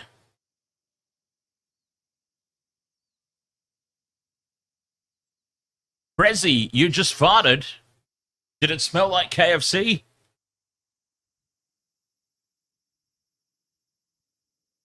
Sometimes farts can be good. When you fart and it smells like KFC. Last ball, again here, Thornton had a false start. Threw it wide. Tosses it up again. Green goes after it. Top edge. Picks out Alex Ross in the outfield. 7 for 149. 34 runs needed off the last 2 overs. And the Adelaide Strikers are cruising a victory. Well, we did say in the innings break that they had about 30 runs. They were about 30 runs comfortable. The Strikers. 140, 150 was probably the score that they were looking like setting. They ended up with 182, and I exaggerated slightly and said it was about 50 too many, but then pulled it back a bit and said, realistically, probably about 30 comfortable runs ahead. And ultimately, that's what they're going to win by. 34 needed off 12. With no batsman left, it's going to be an impossible ask for the Sydney Thunder, who have just... I mean, I cannot explain how badly they have ballsed up this run chase. They had it in control, well and truly in control, for a majority of it. How badly and how quickly they let this slip away is, I mean, it needs to be studied. It needs to be framed and put in a museum and studied as to how badly they screwed this up. Hope is going to bowl the 19th over. Sam's on strike, has a big hook at this, and he puts it into the stands. Well, they need about 5 more of those is what they need. Sams puts it about 10 rows back over the long-on boundary. And he has just hoiked this from way outside off stump as well.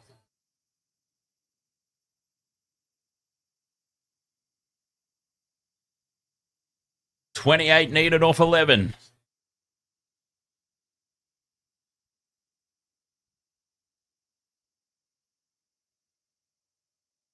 And Pope has just got to... They've given him something to think about, at least. It's all a little bit too late. But at least they've given them something to think about. And again, it's in the arc, and Sams puts it in the stands again. Oh, get out. Get out. Daniel Sams has just gone back to back. Bang, bang. 12 of the first 2 balls. 22 of 10. 93 meters over the long on fence.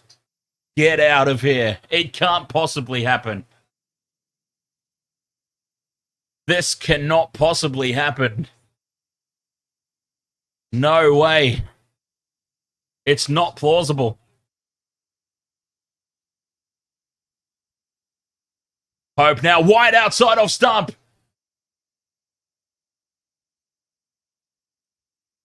He's under the pump here, Pope.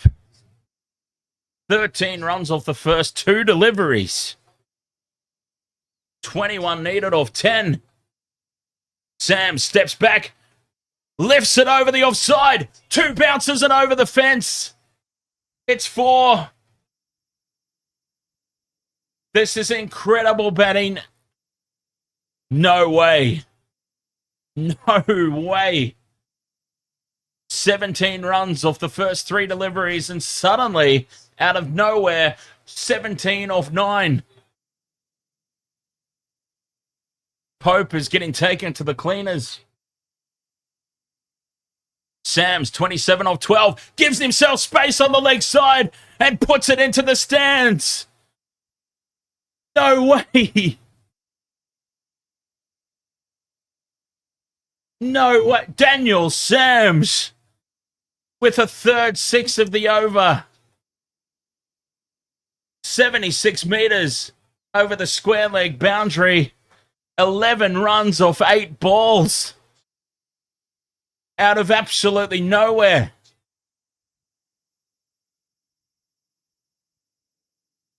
Two deliveries remaining. Mr. Bean has come to the party. 2 balls left.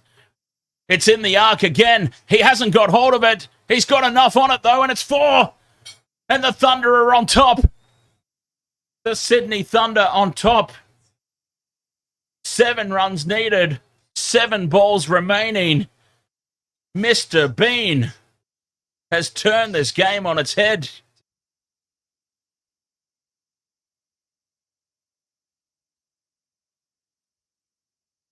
Take a bloody single and keep yourself on strike when you're hitting them like this. 7 from 7. No, he's got to go for the big hit, doesn't he? It's all or nothing. This hit straight down the ground. And it's 4. Sams has hit another boundary. 3 runs needed off the last over. I have seen it all. 31 runs from the over.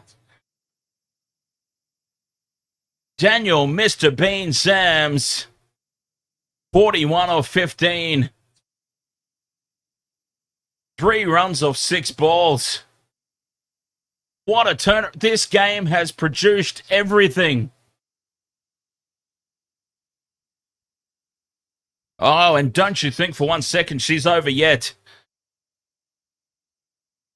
Because Overton will be bowling the last over. Do not rule out a hat-trick. Do not rule out a hat-trick. We have seen everything so far in this game. A hat-trick to win the game is on the cards.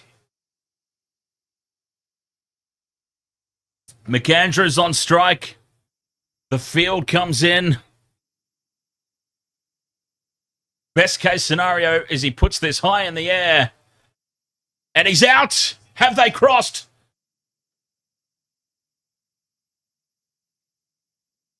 McAndrew, his nightmare continues. And he has just popped this one up to mid-on. And I don't think they've crossed.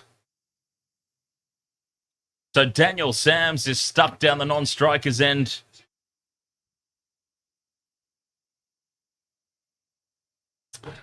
I said she's not over yet. A hat-trick to win it for the Strikers was not out of the question. And they didn't cross. 3 runs needed, 5 balls remaining. Advantage still is surely with the Thunder, despite the fact they're out of batsmen. Ferguson comes out to the crease. Did they cross? I don't think they did. If they crossed, it's well and truly advantage Thunder, but I don't think they did.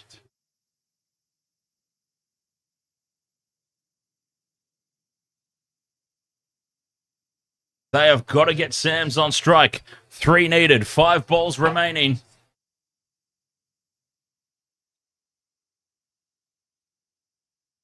Here we go. Gets it away and through the gap for 1. 2 needed. And Sams is on strike. 8 for 181. 2 runs needed. 4 balls remaining. And Mr. Bean's on strike. Oh, the Big Bash has delivered with every single game so far. I said at the start this was going to go down to the last over. Overton to Sams. It's a full toss. It's going to be a no ball. And that will be the game. It's going to be a free hit. A no ball. Ties the scores. And it's a free hit now for Sams to win the game.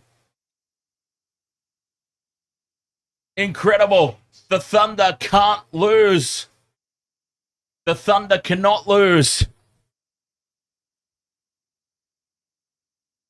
An above waist height no ball from Overton. 1 run needed, 4 balls left.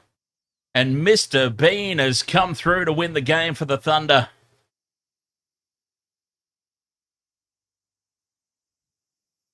By the way, Vincent Spears music, I go for the Brisbane Heat. Short and a slash outside of stump for no run. 3 remaining.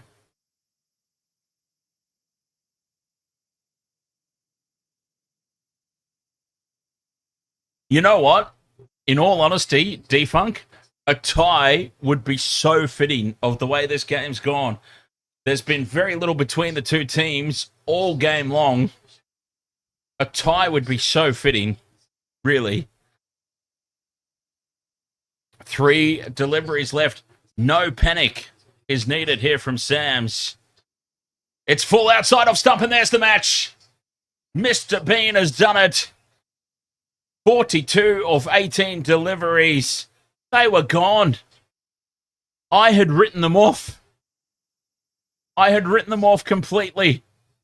I was talking for about 4 overs straight about how badly the Thunder have built this run chase. They were gone, dead and buried. And then Mr. Bean has saved the day. The Sydney Thunder win by 2 wickets.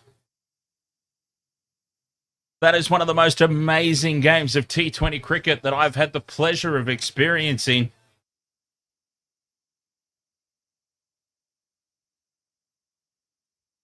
The highest ever run chase in the BBL by the Thunder. I picked the Thunder as well, Michelle. I went against the flow. The bookies and the majority of the tipping crowd were on the Strikers. I went for the Thunder. Multiple times throughout the course of the night, I was starting to regret that decision. But enter Mr. Bean. Daniel Sams. Take a bow. They were gone. They had no right to win that game. They let that run chase get so out of hand.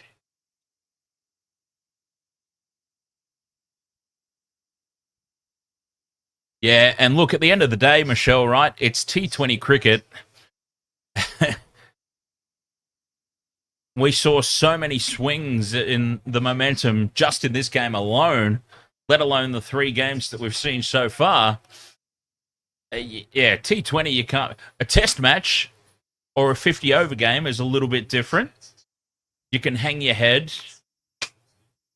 But for T20, you can't be too hard on yourself. And I can't imagine that Pope will be on tonight. Obviously, he'll be very upset and very furious with himself tonight. But, I mean, you move on and you get over it quickly, don't you? Especially in T20, where one over, one over can change everything. Absolutely incredible. Mads says my strikers sold.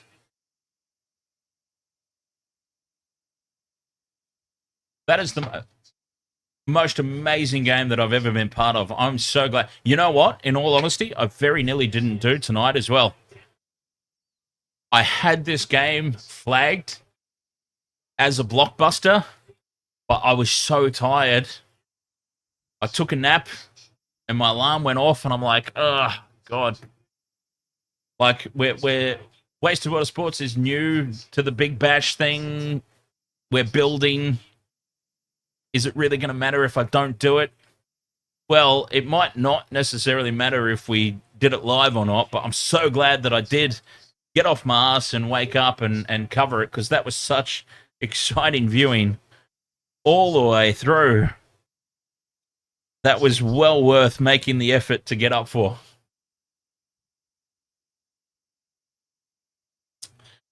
Now, Mads over on the TikTok has brought up a talking point that I do want to get into. Fabian Allen diving in the outfield and injuring himself every single game. Now, I say every single game like there's been a lot, but 3 games, 4 potential outfield injuries from players diving to save boundaries on the rope. One of them last night was cleared, but we have seen 3 out of the 4 in the opening 3 games dives on the boundary rope. Players have left the field and stayed off, ruled out with injury. What is going on? It is a talking point for sure. What is happening that we are seeing so many injuries from diving saves in the outfield? Now, Fabian Allen's was nowhere near as bad as Hilton Cartwright, of course. Nowhere near as bad. But still, I mean, what is going on with the outfields? What is it? Preparation? Is it training? If I can relate it to rugby league, because obviously we have a lot of rugby league content here on the Wasted Water Sports. If I can relate it to rugby league, remember a couple of seasons ago we saw so many leg injuries. Players were popping their knees out left, right, and center, and I wondered, was it down to training and conditioning? Are we seeing that now with the Big Bash? BBL14, 3 matches, 4 players have injured themselves diving in the outfield. 3 have been unable to carry on with the game. What's going on? Unbelievable. Unbelievable stuff. Wow, that was exciting. I had this one earmarked as one of the games of the season. And again, we're only 3 games in. I'm trying not to get carried away, but when I was looking at the draw for the opening rounds, this was definitely one that I had earmarked as going down to the wire. Even said so at the top of the stream. I said this game will go down to the last over. Boy, it looked unlikely there for a moment, but Daniel Sams brought it home. Unbelievable stuff. Now, Wasted Water Sports, live on YouTube, live on TikTok, sometimes live on Facebook, although I must admit we haven't been live on Facebook for quite a while. I will fix that in 2025, I promise. I promise to the Facebook people that can't even hear this message, but I will... Oh, excuse me. I will fix that in 2025. We will do a lot more content on Facebook. But yes, primarily on YouTube, also on TikTok, Wasted Water Sports, fresh coverage of the Big Bash. This is the the first time, the first season of BBL that we're actually covering the thing from start to finish, as opposed to just the random game here or there. And we've also got Sunday afternoon. Now, I'm not sure if you heard me earlier, Michelle, or not, but Sunday afternoon, 4:30, before the Brisbane Heat game, I did lock in the channel members' Christmas party on YouTube, exclusive live stream for channel members. If you're not a channel member yet, there's still time to join in. You've got until the weekend to hit the join button, and memberships start from like $1. So honestly, it's not a lot, and we certainly appreciate the support. And in 2025, I will become a much better salesman and not sound so depressed. No, I feel bad asking people for that level of support, even though it is comparatively to other channels a very, very low joining fee. I still feel bad. I'm not one to do that. I need to become a better salesman. I'm even terrible at peddling the merchandise. You know, we have Wasted World of Sports t-shirts, and I never talk about them anymore. So 2025, I need to become a better salesman, because it's not necessarily that I'm forcing this stuff upon people. I'm just throwing it out there as an avenue of support, right? So it's not like I'm doing a bad thing. But yeah, I've never really been a salesy sort of person. And I'm even a horrible content creator in the fact that I hate taking time out to be like, please like and subscribe. Which, I mean, but when you actually do take the time out and do it, it makes a noticeable difference, but I'm just terrible at it. Anyway, I'm waffling on now. So Sunday afternoon, before the Brisbane Heat take on the whoever they're playing in the Big Bash, we will have a members-only live stream, a 2024 review / 2025 preview, exclusive for the channel members. So that'll be coming up. Outside of that, I am enjoying the hell out of the Big Bash so far, so we'll definitely do more Big Bash games. And who knows, if it's not on a work night, we might even drag Michelle in for one or two of them moving forward. But I forget, I forget that it's Tuesday. You know, when you don't work full time, all the days just sort of blend into one. It's crazy. I had no idea it still feels like the weekend for me. And I have moments where I'm like, oh, it's a bit quiet out there. But then I come to the realization it's like 9:45 p.m. on a Tuesday night. Like, yeah, it's quiet. Sane people are in bed. Anyway. All right, Wasted World of Sports. Thank you so much for your company here in this one. The Big Bash is certainly providing the goods at the moment. I've enjoyed every single game so far, and I'm so glad that we went all in and decided to cover the competition this season. What a game that was. It had everything. Absolutely everything. All that we needed, really. And look, I wouldn't have liked to have seen it because I had tipped the Sydney Thunder to win. So I didn't want to see them lose. But all that it needed was that hat trick at the end. Imagine, 3 wickets in hand, right? We had seen everything up until that point. A hat trick to win the game for the Strikers was all that we needed to see. And that game would have officially had everything. Wasted World of Sports, thank you so much. I will show myself out now. What a game we saw. And yeah, just keep an eye on the channel, I suppose. Keep an eye on the channel to see what's coming up, what games we decide to do. I mean, it's not physically possible for me to do all of them, is the thing. I can't physically do every single game. So I will be quite selective with the ones that we do, but I will endeavor to do most of them. So we'll see.